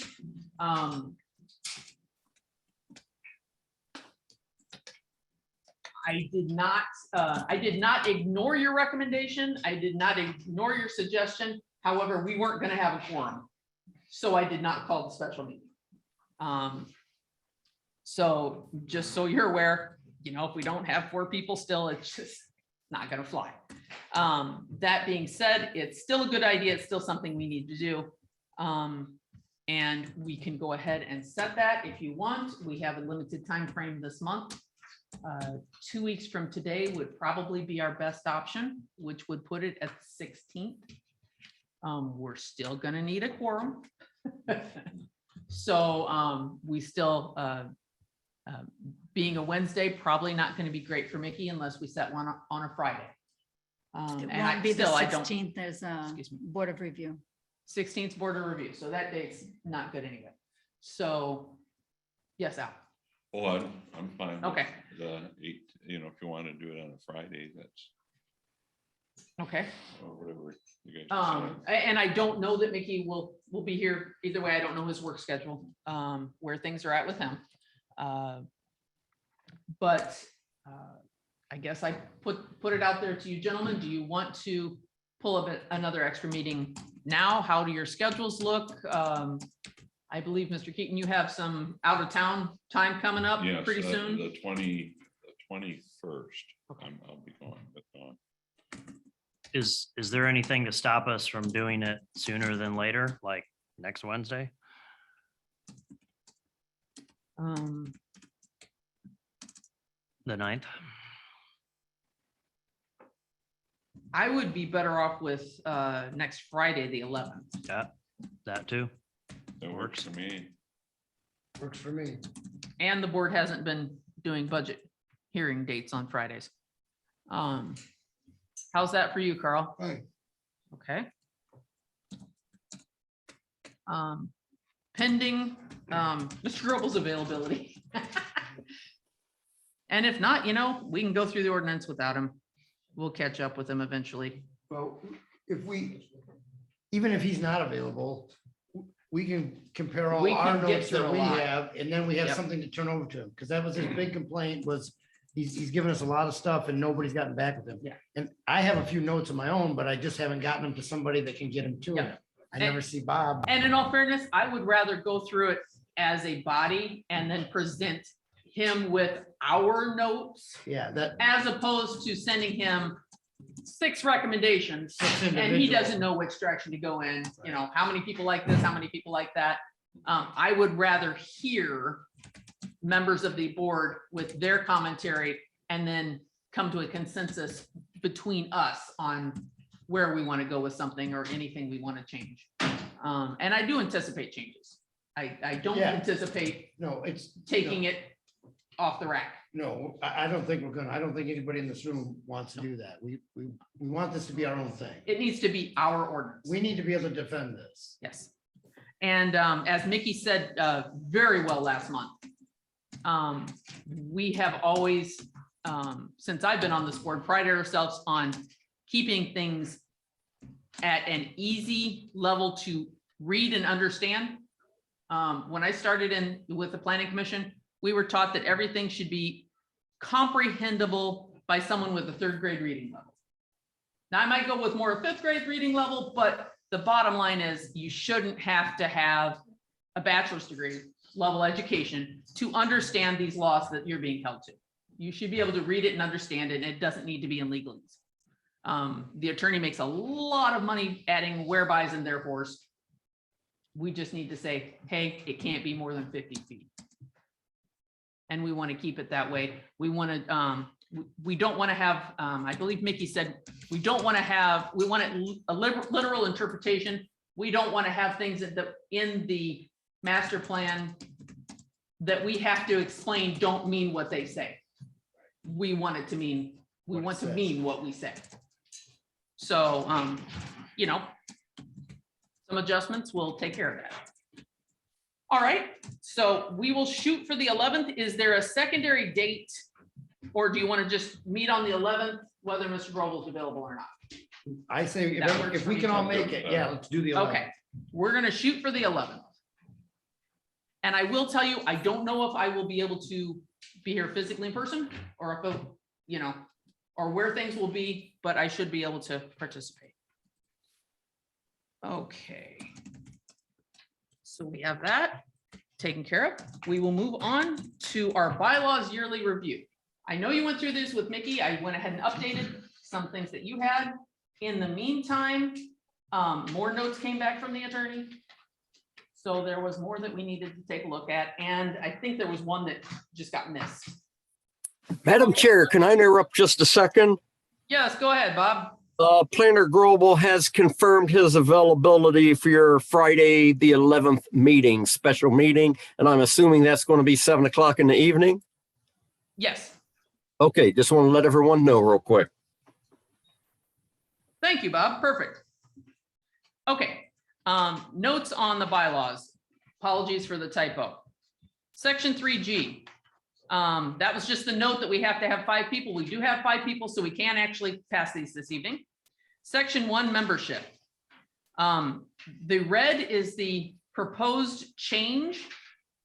We were advised by council that our wording is not in line with the law. We have that we will select someone for the ZBA. Technically, the supervisor appoints someone from the PC Out of us. to the ZBA.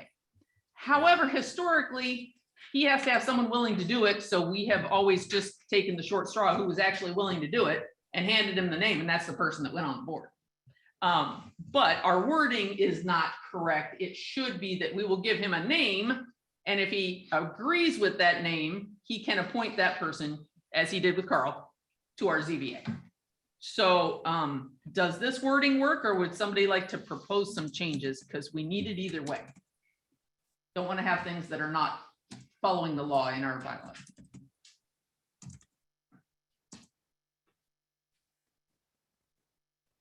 That sounds logical to me. That sounds like it should work. Okay. All right. The next item was conflict of interest. This was another note from the attorney. We do not address in our bylaws the rule of necessity, which probably none of you have ever heard of, which simply says that if you are not going to be able to make a decision because 3 members of your board all border the property, the conflict of interest criteria to step away from the table goes out the window because you are no longer a functioning board without those other 3 members voting. So if it will inhibit the functionality of the PC, that person may participate. Now, that's already the law. We don't spell it in our bylaws. We say that if you have a conflict, you have to step aside. I will leave it up to you, gentlemen. Do we need to specify the exception in our bylaws? I can bring back wording, or I think, I mean, if it's already a law, then we should specify that it's already a law. So it doesn't sound like we're making something up down the road someday. so section 6.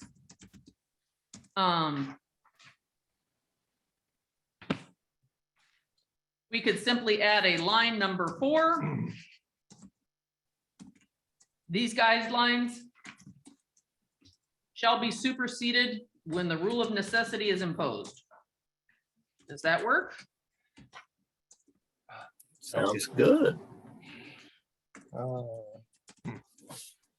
Carl? I have a back to membership representation. Oh, okay, just We give me a have- minute. Okay. When they say that again. These guidelines shall be superseded when the rule of necessity is imposed.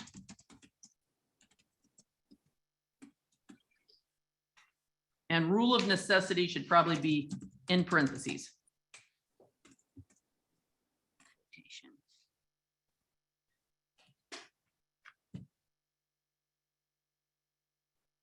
Actually, it should be invoked, not imposed.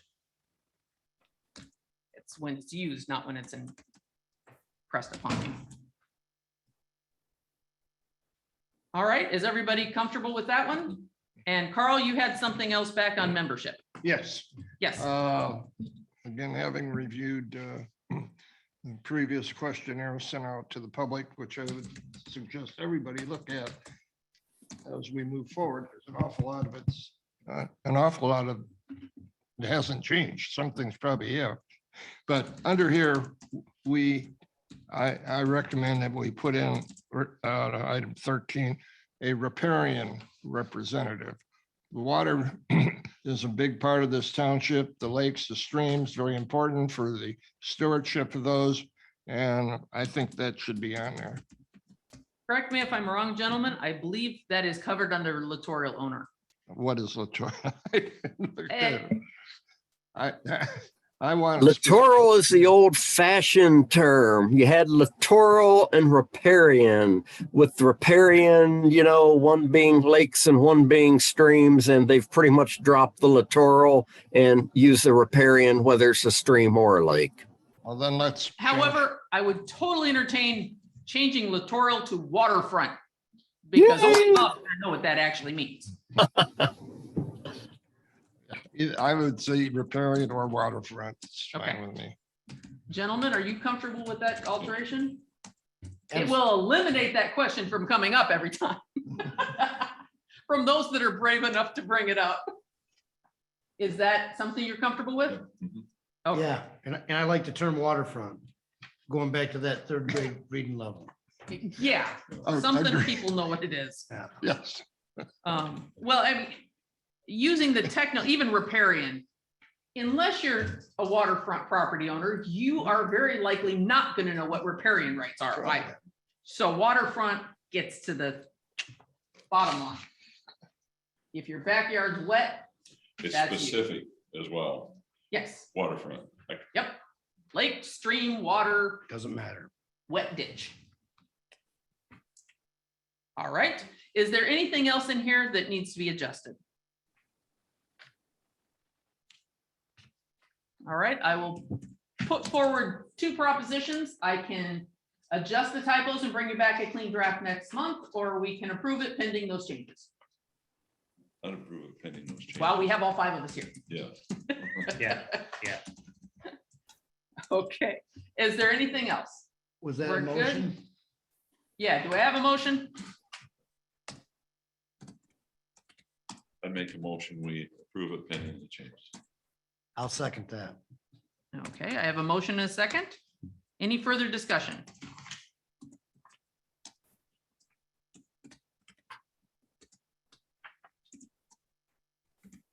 Okay, hearing none. Roll call vote when ready.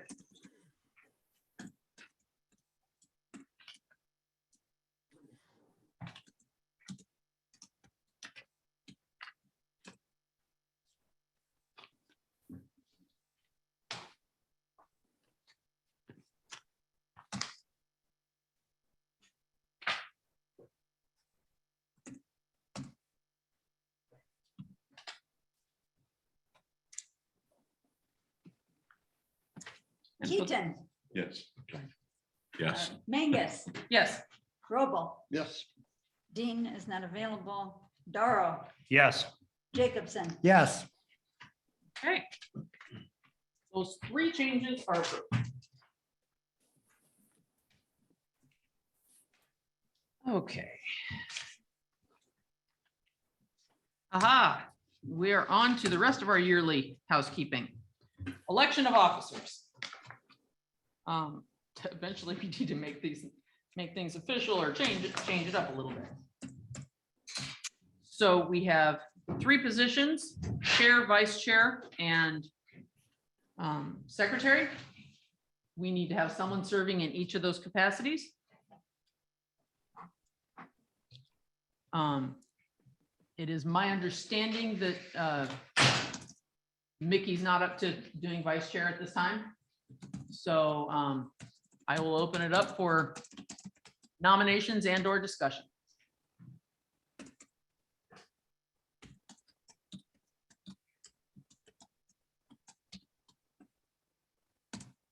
And just because you're new is no excuse, so is everybody else.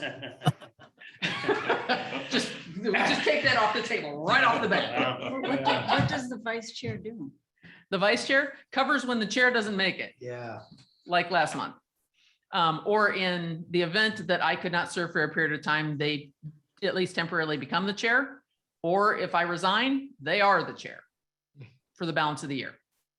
I think you did a fabulous job in your absence. Well, he was the chair before I was the Yeah. chair, Oh, so. okay, that explains a lot. All right. Yeah, he'd been there, done that. Okay. A couple people, or at least one person in between, but yeah, Mickey was the chair when we approved the current master plan. He went through that process, and that was, you know, not one of the funner things that you do. And we did that from scratch, so that was also added some complication. So the chair is responsible for setting the agenda, running through the agenda, running meetings, interacting with Bob to make sure that things are processed properly, running public hearings and keeping notations. The vice chair is responsible for doing all of the above when the chair is not able to. They also, if the chair cannot make it to a meeting, even if it's with or without notice, they are immediately the next up in line for taking care of the meeting. And they're the next in line if the chair cannot continue with their duties. The secretary is responsible for signing the yearly calendar and calling Cheryl to get things posted, or the chair or vice chair, but they're responsible for calling Cheryl to send public hearing notices. Basically just making sure that any official paperwork that we have to file, the secretary can be one of the persons that signs off on that paperwork. The historic duties of the secretary, we outsource to Lois primarily, so they don't have to take the minutes, or we'd never have anybody that would take the office of secretary. So, gentlemen, I'd like to nominate Kim for the chair. A second. I said, I agree. Third. I third it. I think it's done. Okay, I think it's done at that point. Okay, I have a nomination that Kim retain position of the chair. I would accept that nomination. So I would go forward and ask Lois that you, or any further discussion? And I had a motion from Mike, a second from Al, or Carl, third, fourth. But we still need a roll call vote.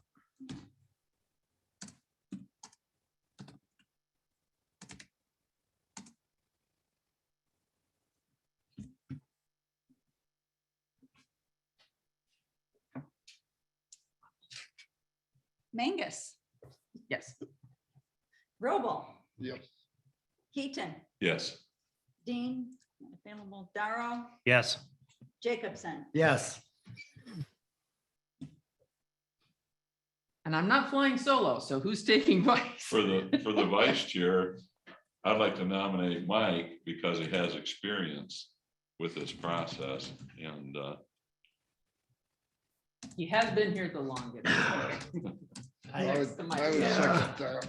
I really don't want to accept the nomination, and I'll tell you why.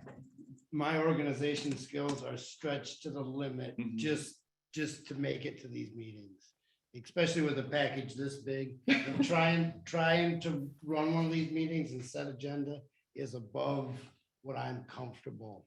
I think Mike, though, I think with Lois here, and I think she'd be more than happy to step in and help when needed and can we, would that be true, Lois? A little historic perspective. Mike agreed to be secretary only on the grounds that we didn't make him do anything. So Mostly because we didn't have anybody else. Yeah. we didn't. We only had 4 people. It's just, when you have 3 offices and 4 people, only one person gets off. So I agree with your logic and rationale, but I also understand Mike's not appreciating technology and a lot of work. Yeah, with and I mean, I'm technology. not, I have to have a hard copy of everything. I can't even text. I can't even turn a computer I'm on. exactly like you. I could, but I don't text. If you can't call me or email me, apparently we don't need to communicate. I have a cell phone, it's so I can call you. Yeah. That's it. Oh. So, I mean, if nobody else will, I will, but I'm just warning you up front. My organizational skills are not the greatest. I'm in over my head a little bit to take that position. I think anybody taking that position who hasn't had it would be exactly the same way though, Mike. You know, really I think would. so. I mean, I think, All right. I think you do, I think you do a great job and like I said with Lois, you know, Lois would be a tremendous asset to. Oh, she is to this Yeah.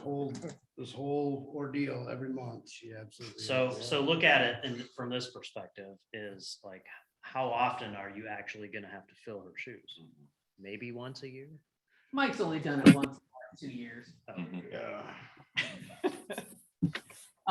What I can say, Mike, is anytime we've had that, it has been a situation where I've, if I'm, other than hit by a car, I've had enough notice that I've had the agenda ready, the packet ready and everything lined up. So I can tell you that if I know you're going to get stuck running a meeting, I will lay it out for you with little red notes that nobody else sees in the margins. Okay. So All I can right, so I'll promise you accept the that. nomination. I hear kicking and screaming, which I Yes. knew I would. Yes. Okay, gentlemen, do I have a second on the Second. nomination? Okay, Or third? we have Al and Alex. Motion and second. Any further discussion? Okay. We will put it to roll call vote, please. when you're ready.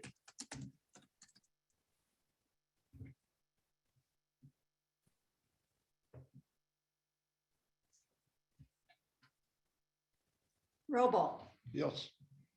Dean, available, Darrow, Yes. Jacobson, Yes. Keaton, Yes. Mangus. Yes. And we need a secretary. And nobody gets off on I'm new. Yeah, it didn't work for me. Is that it? Everybody left is new. Yeah. There- Carl, you're next up on seniority and you've got what, maybe 6 months? If you would have seen me the other night at the Rare Bird, me and Mary and another friend from high school, the three of us, trying to figure out how to put money in the new parking meter there. And then inside, when they gave us this thing with the symbols on it, that you somehow scan in to be part of a drawing. We couldn't figure out, you know. Where's the little piece of paper you crinkle up and stick to the? Say, how in the world do you take a picture of it, your phone, scan it in, and then send it somewhere? We're clueless. I gotta wait till I can talk to my son-in-law, you know. And then I had to have the Geek Squad out here to help me out with my smart TV the other day. So, yeah, I know a few things, but yeah, not that good. Well, So I guess it's just you and I. Did we? You're That's what it everything. sounds like. It wouldn't, I wouldn't, you know, I'm new, but Lois, if I had any problems, I'd just ask her. And so she'd help me. And if I don't, Mike will get even with me. By the time you get to running a meeting, it's pretty much just to come up here and adjourn. Yeah. Unless Mike decides to ditch. Which could happen. Right. All right, do I have a nomination? Yes, I nominate Lois for secretary. Lois can't be the secretary, she's not on the planning commission. Oh, You had it. Lois gets to be secretary, but one of these guys has to be officially the secretary to okay. sign paperwork. Al. Al. Okay. Al, you've been nominated. Okay. I second. As quickly as possible. Well, I have to say, there's a certain irony that is fair game. Okay, I have a motion by Carl, a second by Alex, that Al be the secretary. And like I said, we kind of had to railroad Mike to do it the last 2 years, so that's fair enough. All right, any further discussion other than you should have seen it coming? All right, it puts a smile back on Mike's face. Yeah. It's like, I've got a plan. The signing already got done last time. Yeah, Mike signed it for next year. Your job is over. Yeah, I just Thanks, did Mike. your job. Sorry. Dean is not available. Keaton, Yes. Jacobson, Yes.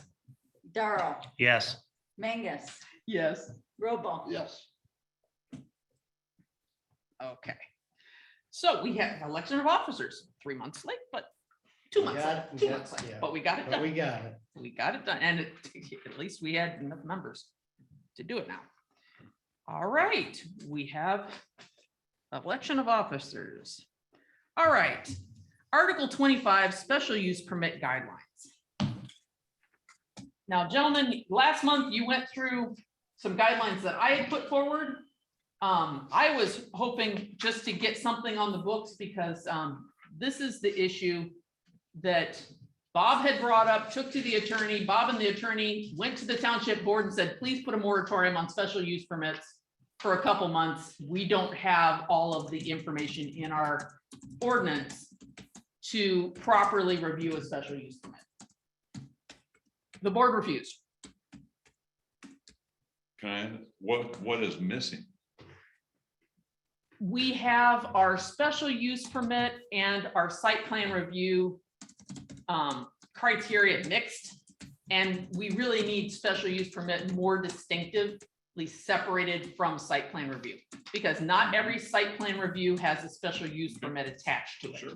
And special use permits, like we did this evening, because we've got to continue with business, whether we Sure. have our ducks in a row or not. has other criteria that we look at. Site plan review is the slope right? Is the road access correct? Is the building lawful? Yes, no. My understanding. Site plan or special use permits, you notice every neighbor within 300 feet. You send out written notices to everyone in the vicinity. You post it in the paper. You hold an open meeting. You hold a public hearing. Sometimes it goes on to the board for final approval. It is a much more extensive process because these are the things that are in our ordinance, like a veterinary clinic, where we say veterinary clinic in our commercial district, that's a compatible use. Yes, that works. But are they going to have livestock? Is it too close to the road? Is there a daycare next door that might not be compatible with dogs that are ill at the moment? It gives us a chance to stop, go back, look at, is the business next door compatible? Is this going to cause a problem for existing residents or uses? So it just puts another step where we take another look at it and make sure that this is going to work and that we've evaluated all the little things that might be missing in the different steps. It also comes into play with marijuana facilities. Those are allowed in the ag district. We're looking at, okay, what's it close to? What's it near? What other factors might be an issue with this particular building, this particular location? It's a heavy intersection. It's a slow intersection. The road is class A, but falling apart, those type of things, as well as a more subjective evaluation of the master plan. Does this work? Is this supported by the goals of the community? So there's a few more ambiguous criteria that we look at with a special use permit, as opposed to something that's just cut and dried, yes, no. You still there, Bob? I am. Let's not use the word ambiguous. Let's use the word discretionary based upon standards in the ordinance. I was gonna say, was I close enough? Oh, you were right on. Thank you. You saved me a lot of words and allowed me to get a couple extra sips of water. I only want to ask one thing. I need about 2 minutes of your time before you adjourn this evening. Okay, we will try to accommodate that, which we're at right now. I would like to get through at least this item before we journey on forward and conclude. I will tell you, if you can bear with me, we have so many items that really are critical. We really do need to knock these out. Yeah, well, no, we're on this one. When we have people come forward, we have to address those items, but yet we do really have some critical issues coming in front of us. We've already got this one started. Let's finish it up. Special use permit. Now that we have a little bit of explanation, this is, I had put a temporary, what I described as Band-Aid. I got feedback saying, they're calling it a Band-Aid. I called it a Band-Aid. It was a temporary, this can get us by for a few months until we can get one professionally written. Because this is not, of everything in our ordinance, this is the most technical. This is the backbone. If you don't have your special uses and your site plan review in order, everything else crumbles because you don't have the process by which you evaluate all the other ordinances. So in the meantime, when I proposed a few adjustments, Mr. Grobel was finally, I went to the board, got permission to have a consultant, requested that he put it together, and we just got his draft. His draft hit it before we approved my draft. I have absolutely no problem with that. I'm suggesting we go through his draft and see if we can make this work for us. It looks pretty good to me. Couple minor adjustments maybe, and I would like to see us move this forward. I don't know if everybody's gone, I hope everyone's gone through it. The draft was provided by who? The draft was provided by Mr. Grobel. This one here? Yes, this was written by Mr. Grobel. Oh, okay. The one thing I can give you right off the top, it's not numbered in the same sequence that we use. So we might need to adjust it and adapt it to the numbering system that we use in the rest of our ordinance. So, which is a very minor thing. All right, page 1. I have a question, the second to last line, Whitewater Township Treasurer shall keep an accurate accounting. Bob, are you there? I am. Can we drop the word treasurer? Because half the time it's the clerk that takes in money. Or Yes, do I we understand. Yes. specify treasurer? And that's typically how it's done. Okay, so can we just drop treasurer and then it just says Whitewater Township shall keep? I love that. Okay. Gentlemen, anyone have a problem with that adjustment? No. Anybody have any proposed alterations to page 1? Okay, page 2. I had no problem with page 2. Anybody have any suggested alterations to page 2? Make sure I'm in the right spot. It is at the bottom of the page, it says 25.1.04. Yeah, he didn't number them. Oh, there we go. Okay. I can read through it, but I think we can buzz through this one a little faster. Yeah. And when we come back and do the rest of the article, we can always touch it up, but this is a light years better than what we have now. So anything on page 2? We're going to go through this quickly. Page 3. I have an item, information required in application. 25.21.05 D, a detailed site plan as specified in Article 25.10 of this ordinance. That's saying everything that's required for a site plan you have to provide. I would like to see us put unless waived or unless determined to be unnecessary by the planning commission. Because that's what we just did in the public hearing we held a couple minutes ago. Was we Right. waived a criteria that Didn't made need- no sense whatsoever for the project that was being proposed. So that would make sense to note that here. Okay, so any proposed wording to that effect? How did you put it? Unless waived by the. Unless waived by the and commission. determined to be unnecessary by the planning commission. And if I can butt in for just one moment, I really like that concept because I don't like waiving anything because the minute I do, the planning commission finds it necessary. So I always advise an applicant, just like you saw tonight, look, I may not think it's necessary. You may not think it's necessary, but don't leave the planning commission hanging. Justify why you do not think it's necessary, and then they will make the final decision. And some things like that, we can give them an indication at their preliminary. If they do a preliminary review with us, we can say, yeah, if we had done a preliminary with the vet clinic, we would have told them, yeah, don't worry about the survey. Yeah, sure. That's just a lost $5,000. That's not gonna do anybody any good. So, and $5,000 is probably being optimistic. With acreage and existing buildings. All right. That's So- one of their exam rooms, I think. Another one of their exam room. Right. Yeah, Wall- yeah, wall there- house. there went their addition. Yep. Yeah, that's not doing anyone any good except for the surveyor. Right. That's it. So I have unless waived or determined to be unnecessary by the PC. Does that work? Yeah. All right. At the bottom of the page, we have 2521.07 utility providers. It's A. A is, okay, A is wrong. Yeah. G, maybe make it H. Reverse the word. It'll be G and the next one will be H.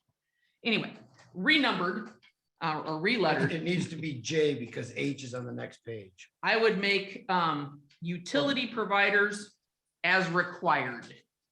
We are required to notify utility providers if they have filed a request that we do so with the clerk.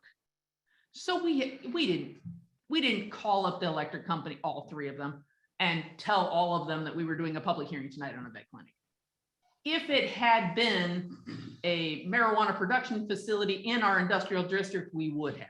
Right. If it's directly relevant, or if all of our utilities had requested notification by the clerk of all public hearings, we would do so.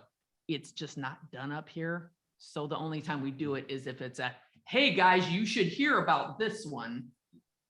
So does an addition of as required work for everybody, or when necessary, or? As deemed necessary, yeah. When deemed necessary? How about that? Yep. Does that work? Yep. Okay. Anything else on this page? Because I don't know which page we're on anymore. Great. Okay. Anything else? All right. Hey, now they start getting numbered. Hey, you never know. All right. Carl, anything on page 3? No. All right, page 4. I had no issue. Page 4, good. All right, page 5. I had no issue again. This is all technical stuff and it's right up his alley. I love having someone else give me a draft. That's right. Page 6. This is what he does. This one, I go back to Bob. At the bottom of the page, amendments of a special use permit, as we just discussed. This one says, however, minor non-substantive changes may be made to an existing special use permit by mutual agreement between the township as represented and recorded by the zoning administrator and applicant. I've seen that done. Yeah, I've seen that done a couple different ways, but I would probably use our current language for zoning administration approval and Article 25 for guidance, is it less than 1,000 square feet? Many communities will actually try to put extensive lists in there of what constitutes a major amendment versus what constitutes a minor amendment. And I've seen a minor amendment include such things as movement of the building up to X number of feet, so long as it still doesn't encroach into the setbacks. And I've seen some people say that, they want to increase their parking or move their handicap spot, and they want it to go right back through the special use application process. And in our ordinance, for the most part, if they want to move their handicap spot 2 on the right instead of 2 on the left, that's up to the ZA. Sure. If the ZA is uncomfortable with the parameters of the change, it comes back to the PC. Absolutely, as it's written in the ordinance. Yes. So I would like to see a different way for us to write that, because it just says between the township representative. Which is who? Right. That's too ambitious for me. We need some clarity. Yes. So an existing special use permit by mutual agreement. Let me see. Mutual agreement.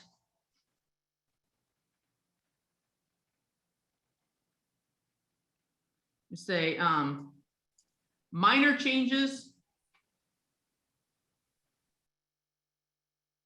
may be approved by zoning administrator. Major changes or those out of the scope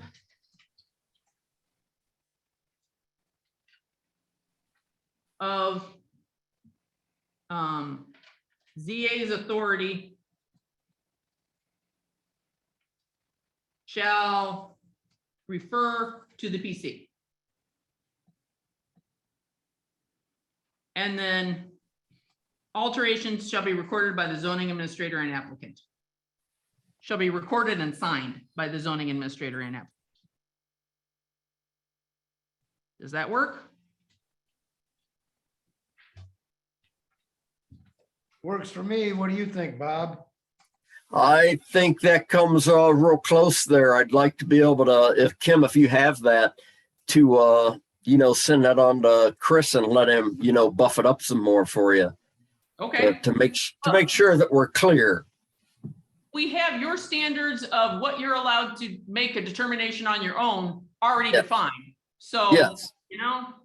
And I already have the authority to send it on to the planning commission if I'm not comfortable with it. Okay.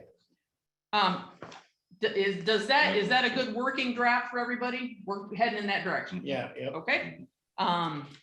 Anybody have anything else on this page 6? Okay, page 7.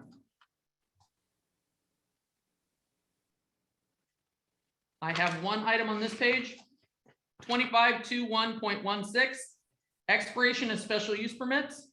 I would add one line E.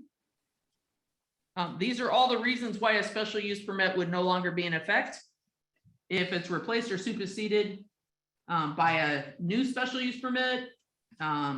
If it's replaced or superseded, actually, I think that one covers it. Replaced or superseded by a permitted use. Correct me if I'm wrong, Bob, that would be if we change it and make it a permitted use, there would no longer be a need for the criteria of the special use permit that was previously in existence, correct? Absolutely, yes, yes. So skip that, it's covered under that one. I was just thinking, most of our commercial district, most of our businesses have a special use permit because when they went in, the only thing you could do in our commercial district was, by right, was a single family home. So every business we have has Renee's Quilt Shop, special use permit. They all have a Sen Brothers, special use permit, and they used to come in here like once a year because they wanted to change their inventory. Yeah. Okay, so that one's good. I think I only have one other item. Page 8, top paragraph. The zoning administrator shall make a finding that a material violation, this is when something can be revoked. Violation of the special use permit exists. The permit holder shall be given a reasonable opportunity to correct the violation. I would say when a material violation of the special use permit exists, they shall be notified. They shall be provided notice in writing by certified mail. Revoking someone's special use permit is not something you do with a phone call. You need notice, and we need proof that that notification went to the person who makes decisions, who owns the place, not Buff just. that up.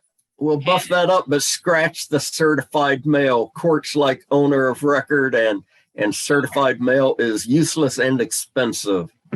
Okay, to the owner of record. We want to make sure it's not just hitting the clerk running the front And desk. clear documentation of what it was. Okay, yes. What the violation was.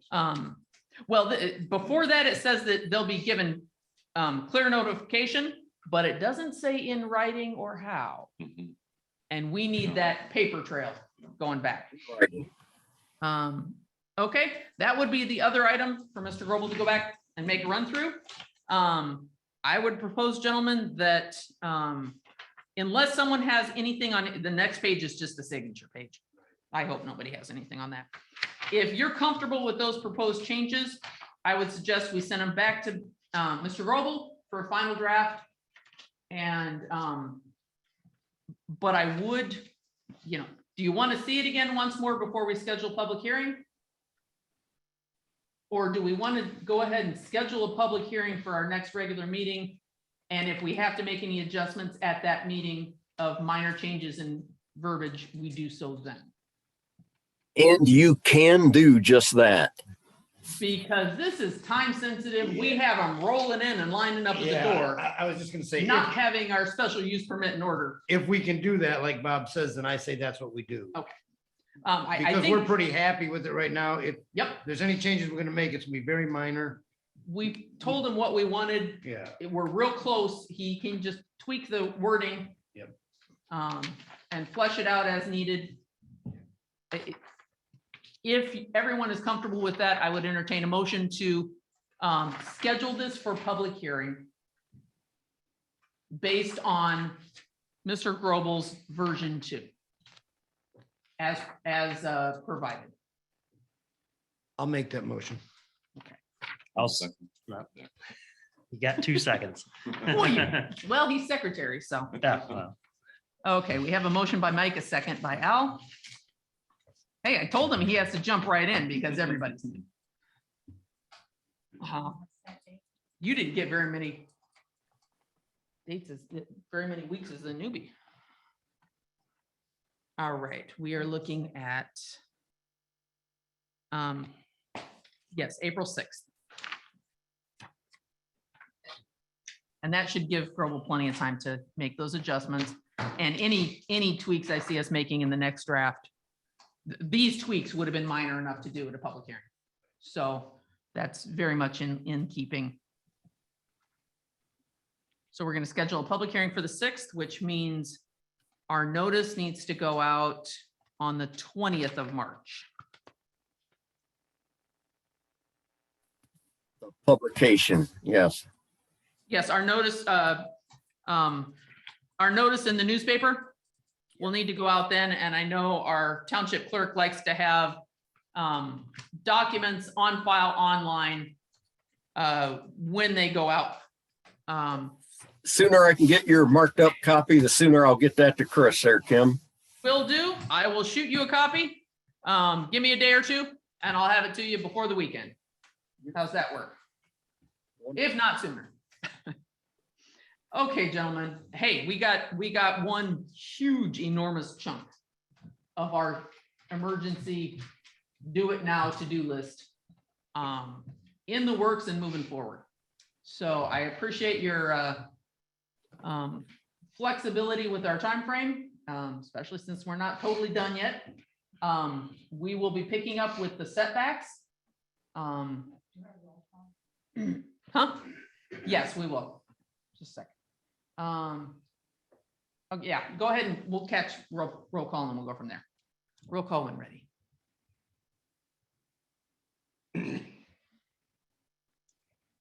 Mangus, Yes. Robo, Yes. Darrow, Yes. Dean, not available, Keaton, Yes. Jacobson. Yes. Okay. So 3 seconds on our next item, Article 12 setbacks. Before our next meeting, hopefully that's one we can knock off at our next meeting as well. Run back through it. I will tell you the critical nature of tweaking the setbacks is the same as this. We had a development come forward and we said, whoops, wait a minute, we missed some things. If we don't go back and fix those things we missed, like it would take some time to go back through and revise all of our campground rules. Yeah, it should be on our to-do list, but that's going to take some time. But we can take a few minutes in setbacks and say, okay, here's a maximum. I apologize, I wasn't able to explain some of that last month, but really what we're looking at is not a maximum like for a campground or a cabin. It's not a maximum 60 by 120. With campgrounds, I think we're probably looking more at, or with apartments, more at density per acre. We're not going to have more than 25, on 10 acres or whatever criteria we come up with. So we kind of need to look through those campgrounds and apartment density were the two that we really kind of got caught with our pants down and we need to beef up. I have Mike's notes are already incorporated into our draft. My notes are incorporated into the draft. So we just need to run back through it and say, okay, our standard for, I know the question was asked, Carl, you asked the question, why do are we allowing apartments in the said district? It's already there. It's already legal. It wasn't that we're adding apartments to the commercial district. It's currently allowed in the commercial district.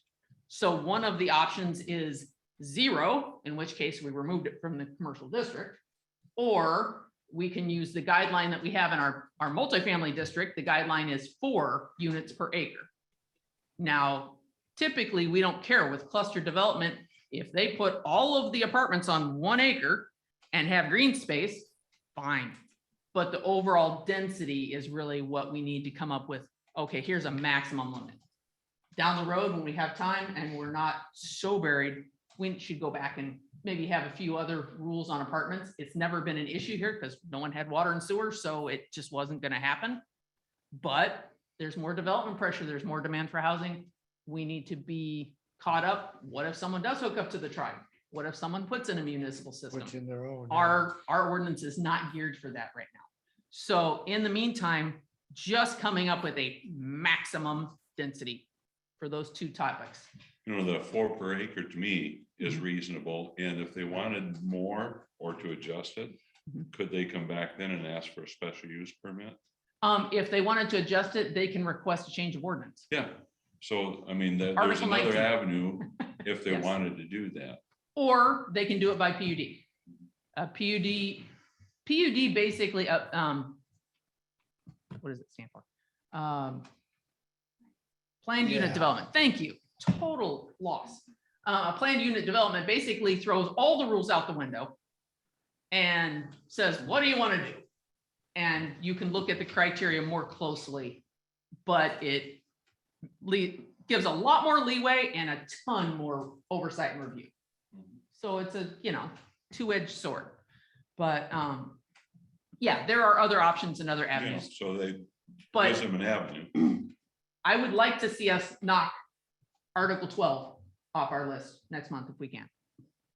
And then marijuana proposed zoning ordinance amendment. I have gone through and made notes, cross-referencing the key items from the public that have been brought forward where they've asked for more input or where it was highlighted. With those of you that went on the various tours to other facilities, the big things that came out of those discussions. And next month I will have a proposed draft with those items highlighted in the text so that we can go through and knock them off key by key, and skip the rest of the stuff that no one's disagreeing with, if that works for you. Okay, so there's our 3-minute run through on the last 2 items. All right, our next regular meeting will be April 6th, but our next meeting will be March 11th.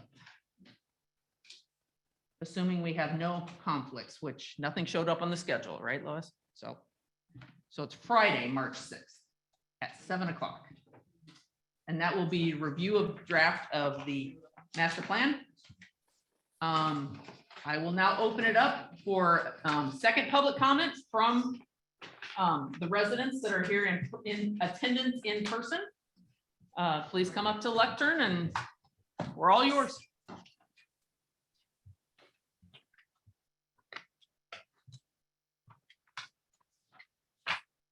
Hello, my name is Kate Lett. I'm at 7711 Hoyles Drive. I strongly disapprove of the subdivision. I didn't see his board, but I looked at the plans. A big concern of mine is he says he'll have a private road. How far away will that be from Bags? And the question is, because if people are trying to turn left out of that subdivision to get down to Bags to turn left in the summer, to go out on the lake, Bags is already backing up during the summer. So I'm concerned that there's going to be a number of traffic accidents at that point, that's going to become a pinch point. And that didn't seem to be addressed with him, the traffic congestion. And the other side of that is, will there now be snowmobiles, side-by-sides zipping up and down Bags Road from 22 houses? Because there's already a lot of sleds up and down Bags Road to go ice fishing all winter. So is the noise going to increase also due to recreational vehicles? So just something else to consider. Along with light pollution. Is this a subdivision that's going to have light poles in it? Are they going to have sewers and curbs? Where's the runoff going to go? I know we talked a little bit about erosion. How will that impact the lake? Is there an environmental impact study being done or any of, and I guess the biggest question is, does any of this matter? Because is there anything that we can do, even if we band together to stop this development? So I don't know. I mean, if it's in the ordinance, it seems like it's in the ordinance.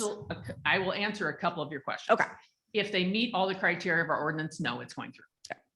However, input to the developers, input to the engineer is more likely to have impact now than after it's built. Okay. Right. So if there's something you want to say, something you want to encourage, something like the developers aren't here anymore, like, please don't put in light poles. I would encourage you, write a letter to the developer, submit it to Bob. He is actually required by law to forward it to the developer. Okay. So now's your best opportunity for putting in your 2 cents worth. Okay. Whether or not he does it, that's only something they can determine, whether or not it's going to be economically viable. That's what I was talking about, where there's the point where more lots make things more affordable. They're paying for that private road. It's a private road off of Baggs Road.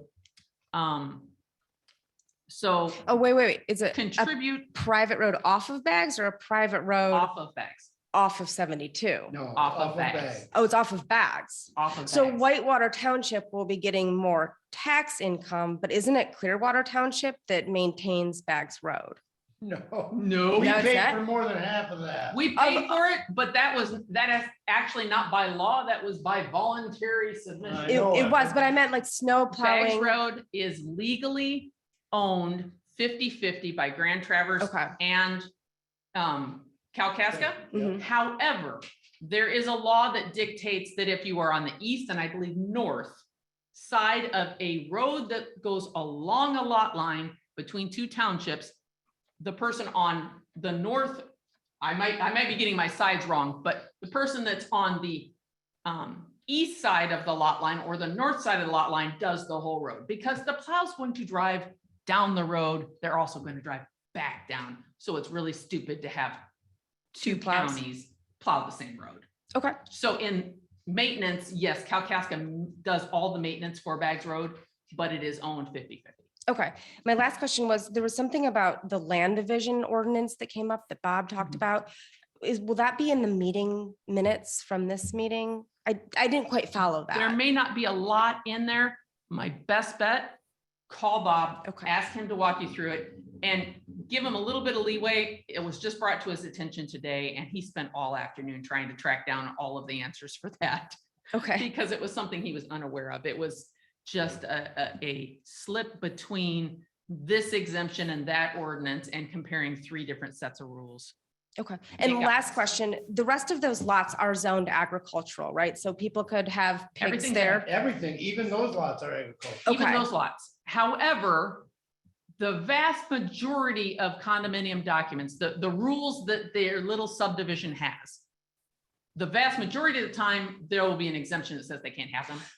That's up to the developer. I meant more if one of these people who are building a house decides to sell, like somebody could put raise pigs there or raise marijuana Next there, door? right? Yes. Yeah. So like a marijuana Everyone farm next could door? go in next door, or a pig farm could go in And next door because it's ag, right? Under right to farming, the farmer has the rights. Okay. You built in a farm area, hold your nose or move. It is where the law, to simplify it. Got I like it. To simplify. Got it. Thank you so much. I appreciate I'd you. like to add one. Go ahead. One Sure. thing to Kim's comments, with your letters, when you be respectful with your letters, they'll go a lot farther. You'll see, he came here tonight asking for public comment and wanting some, to know what the public wanted. He specifically said, we want to be good neighbors. He's trying to be respectful. When the community be more respectful back to him, it'll go farther. And specific things like, please don't put in light poles, is something he's probably more likely to consider and evaluate. And he'll understand those things. This guy does that sort of stuff for a living. He gets it. Please go away. Probably not going to get. No, thank you for your time. Spell your last name if you wanted. L-E-T-T.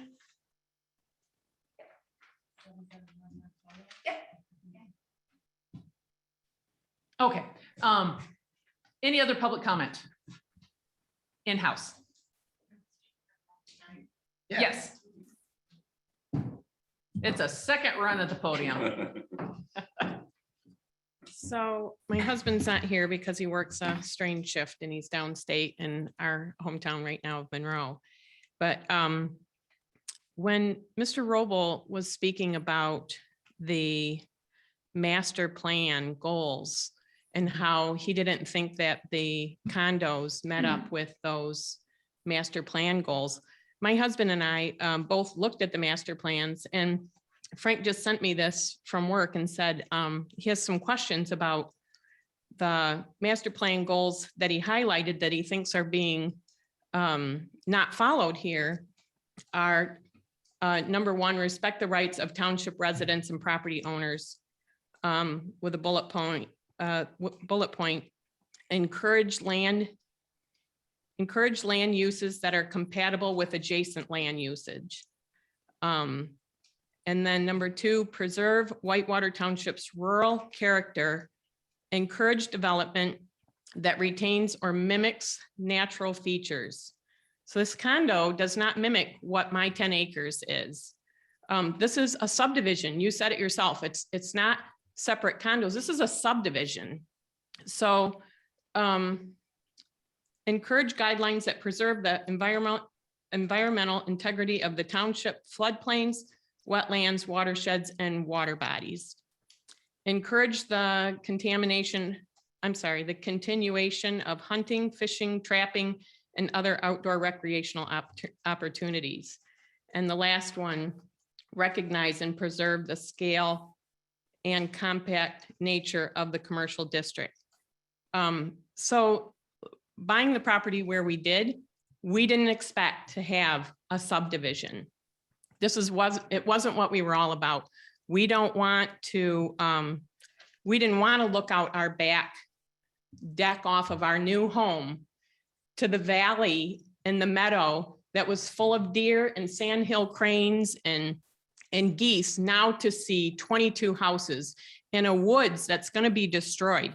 He said trees, how many trees are they going to have to cut down to put 12 houses up in that lot in the woods? So it's just disturbing to me. So can someone explain to me the difference between what Mr. Roble said, and so what am I missing? Because when I heard you talking about the veterinary clinic, and I know it's a different zoning thing, but when I heard statements like in keeping with the rural character or the rural atmosphere of the township master plan, how does that not affect us as large, acres of property to these people who are now going to have 1 acre and 22 of them right adjacent to our property? This is going to be 330 feet from my south property line. So right out my back door is all of these homes instead of the meadow, instead of the deer and all of the things that go with it. So all I can tell you is it isn't finalized. There's still things that need to be checked and reviewed. This was the preliminary first, bring it forward and take the stones and arrows and the input so that they can adjust and look at what they want to do with the property. But respect the private property owners' rights means both sides of the line. Sure. So if they want to do something that's totally different than what you want to do on your side of the line, we have to respect that. And what dictates a lot of that respect is what are the rules in the ordinance? And if their proposed development meets the rules in the ordinance, we have no choice but to approve it. But we can help try to guide, steer to make it as harmonious as possible with everyone else.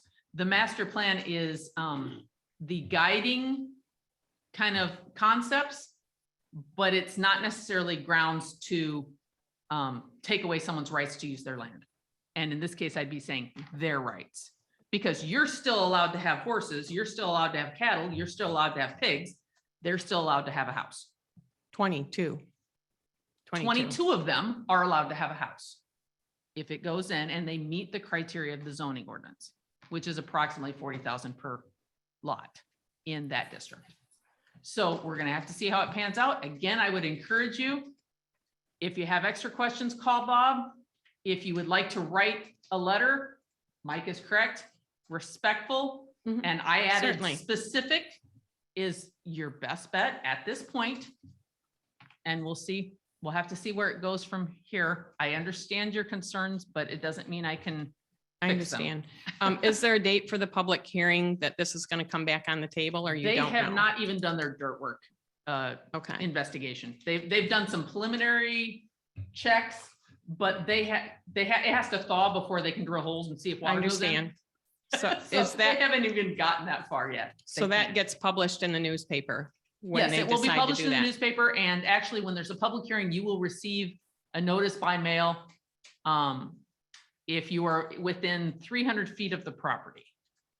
And or if you leave your name and number with Bob and ask him to be notified, you will probably also be notified. Perfect.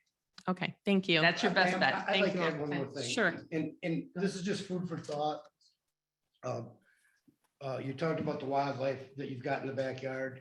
I can tell you that's gonna change even with you big you 10-acre people. Sure. And nobody dislikes this more than I do. This property you guys are all talking about was a playground for me when I was a child. Yeah. I lived just over the hill from there. I know all that land very, very well. Mhm. I get where you're coming from, but it's in the ordinance and our hands are tied. The best we can do is try to steer it and minimize it the best we can, because we have to respect the property owners on both sides. And just even just the people with 10 or 5 or 15-acre lots are going to change the dynamics of how the Sure. wildlife use it and everything else that's been going on that property for a very long time. Right. As your house will for the neighbors across the street. Right.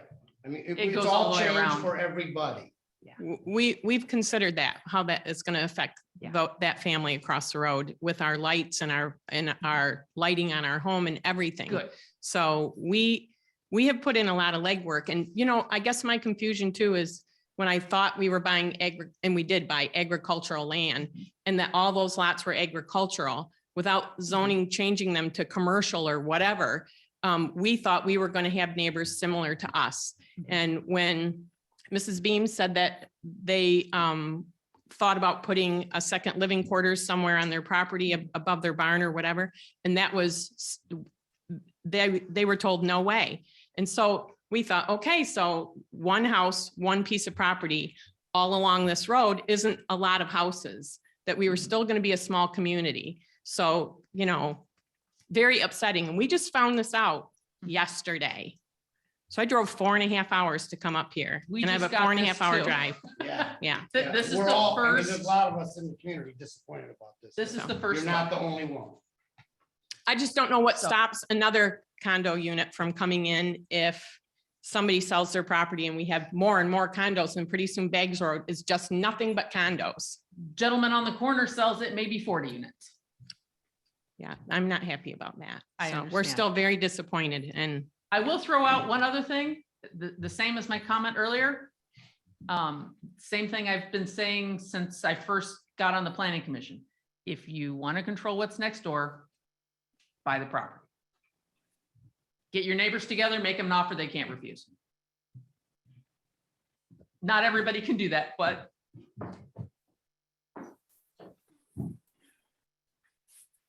So I'm glad we're able to talk I again. still don't agree with you. I'm sorry. Because Um, I have seen in the papers where planning commissions have turned down developments because they didn't meet the master plan. to an That extent, was the reason. but No, that's the reason. It's Okay. that we had Mr. Grobel say, if it's not in your master plan, you shouldn't be doing it. Mhm. And I just do not understand. I'm not saying I'm for or against this at all. Well, they I'm haven't just even saying applied we yet. have the right to say, this does not meet our township's master plan, therefore, we're not gonna allow it. okay, But well, there's gotta be a damn good reason. But- we will get to that point, Carl. They haven't even applied yet, so No, we're I- not there yet.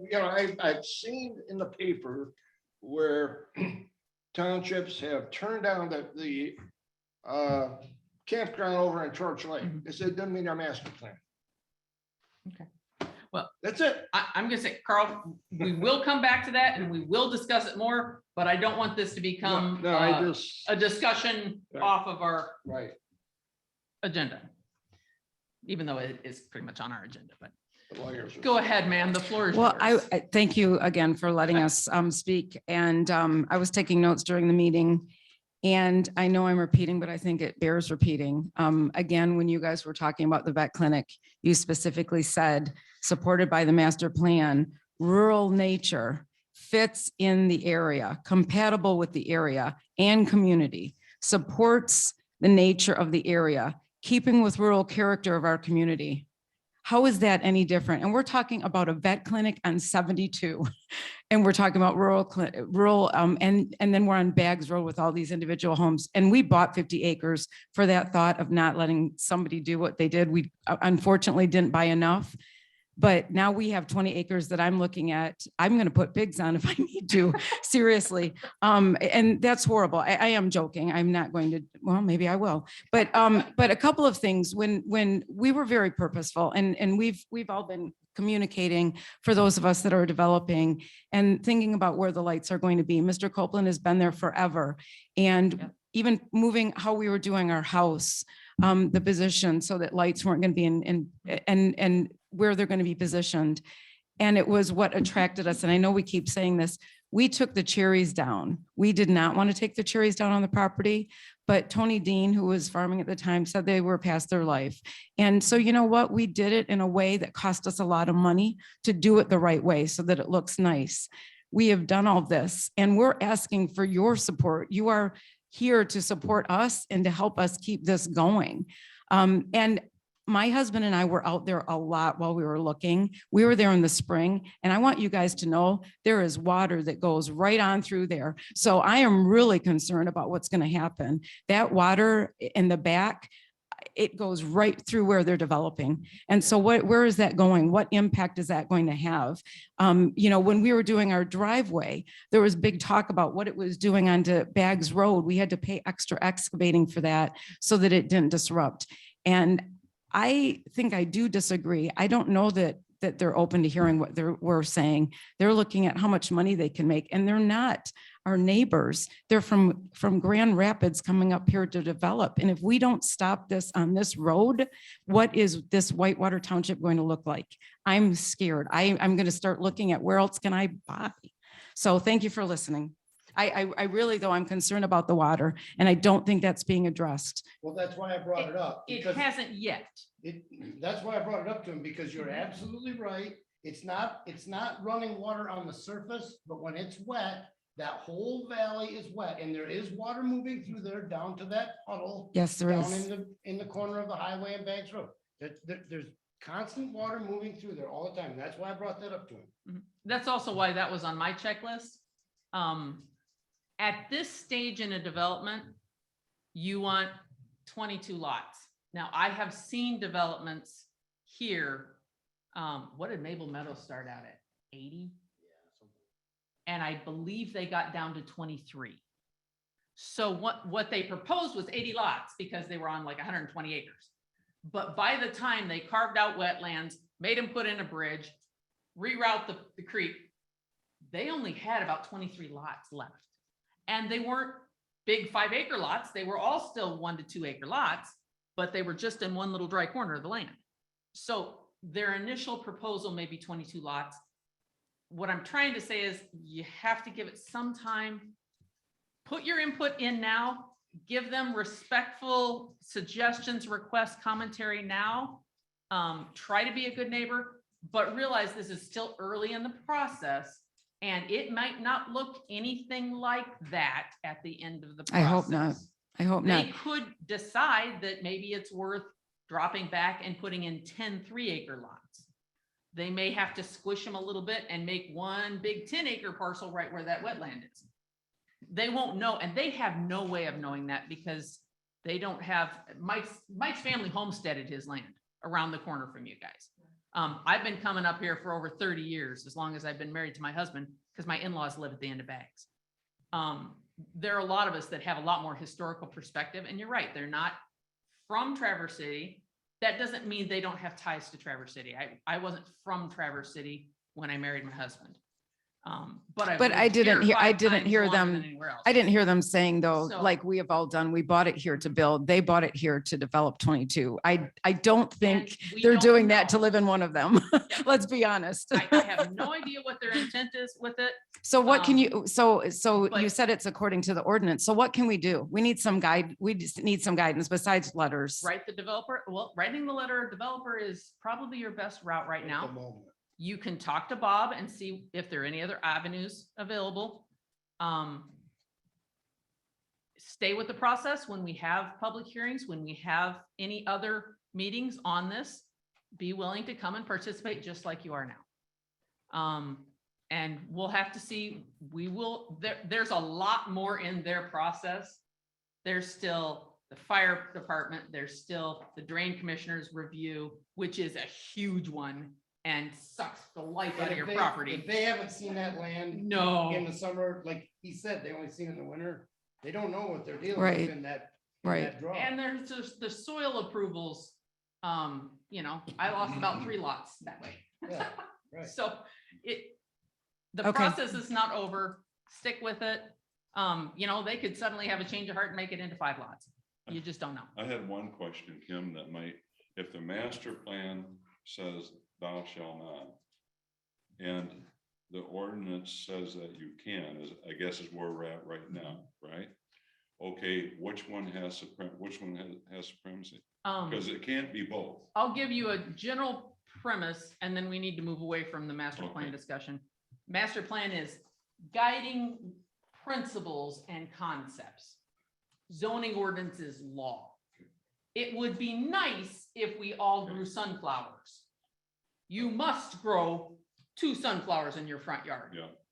That's the difference. So that's, I think that explains it is when you look at the master plan. Now, has that been tested, I guess? What do you mean? Like in the court, if the master plan says this, It's going to court. It's just like anything else. There's no telling what'll come out the other end. yeah. Mhm. So we will discuss those things when they come back up Okay. again.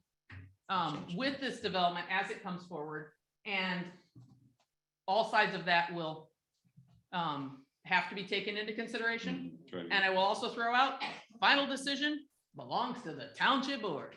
So we get to make our advice, make our findings of fact, and kick it upstairs. So do we have any other public comment? Nope, that's fair. We went late, it's our problem. Mr. Copeland asked me to make a statement before he left on his behalf. He has a concern about the lack of a left turn lane on M72 turning into Beggs Road.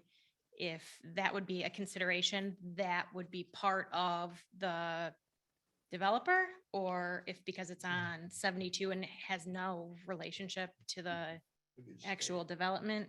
It's highly unlikely, but that is something that we can look at as part of the overall project. Okay, thank you. I appreciate that. Okay, do we have any other public comment? Do we have any public comment on Zoom? Anybody still awake? Yes, can I get my 2 minutes in? You're up, Bob. All right, I'll make this quick. I'll try to do it in a few minutes or a few seconds less than 2 minutes. First of all, great meeting tonight. It went a little longer and I care to stay up. You're up past my bedtime, but you spend an awful lot of time as a commission talking about site plan reviews and special uses tonight. Training is critical for you and I to do our job. So if any of you have your phones out or your pens or your calendars out, I would like you to mark Wednesday, April 20th on your calendars. Wednesday, April 20th. The time would be 5:30 to 8:30 p.m. The location would be the Wexford County Road Commission building, smack dab in the middle of Wexford County. There is a training opportunity that I will be inviting you all to. And just for your benefit and any public that may be listening in, this is not a meeting. This is not open to the public. This is by invitation only. It's being sponsored by the Wexford Joint Planning Commission. For those of you that don't know, I'm the Planning and Zoning Director down here. And I wrote and was awarded a $1,200 grant by the Michigan Township Participating Plan that's going to help us pay for this training. This training is going to specifically address two topics that tie together. Can anyone guess what those topics are? Site plan review and special uses. We're focusing on this training from a risk management perspective, and we're going to learn how to make findings of fact, draw conclusions, and have written documentation that support your decisions. The end. Okay. Thank you, Bob. Lois, do we have anyone else on Zoom? Okay, gentlemen, don't put your pens away yet. Oh, come on. I know. Commission discussion and comments. Along with that one you just wrote down, Tuesday, March 22nd from 12 to 1, our attorney is doing a seminar on attorney-client privilege, addressing exactly how we're supposed to be handling anything that comes from the attorney, and our townships, which is what our township has adopted as their modus operandi, handling everything that comes from the attorney. My interpretation is they basically have made everything the attorney ever looks at, sees, touches, feels, or ponders privileged. But this is a seminar that's specifically supposed to go over those rules and guidelines. 12 to 1, it is on the web, March 22nd. We can contact Cheryl to get signed up on that, or I can send you a link. March 10th, we have a Granicus.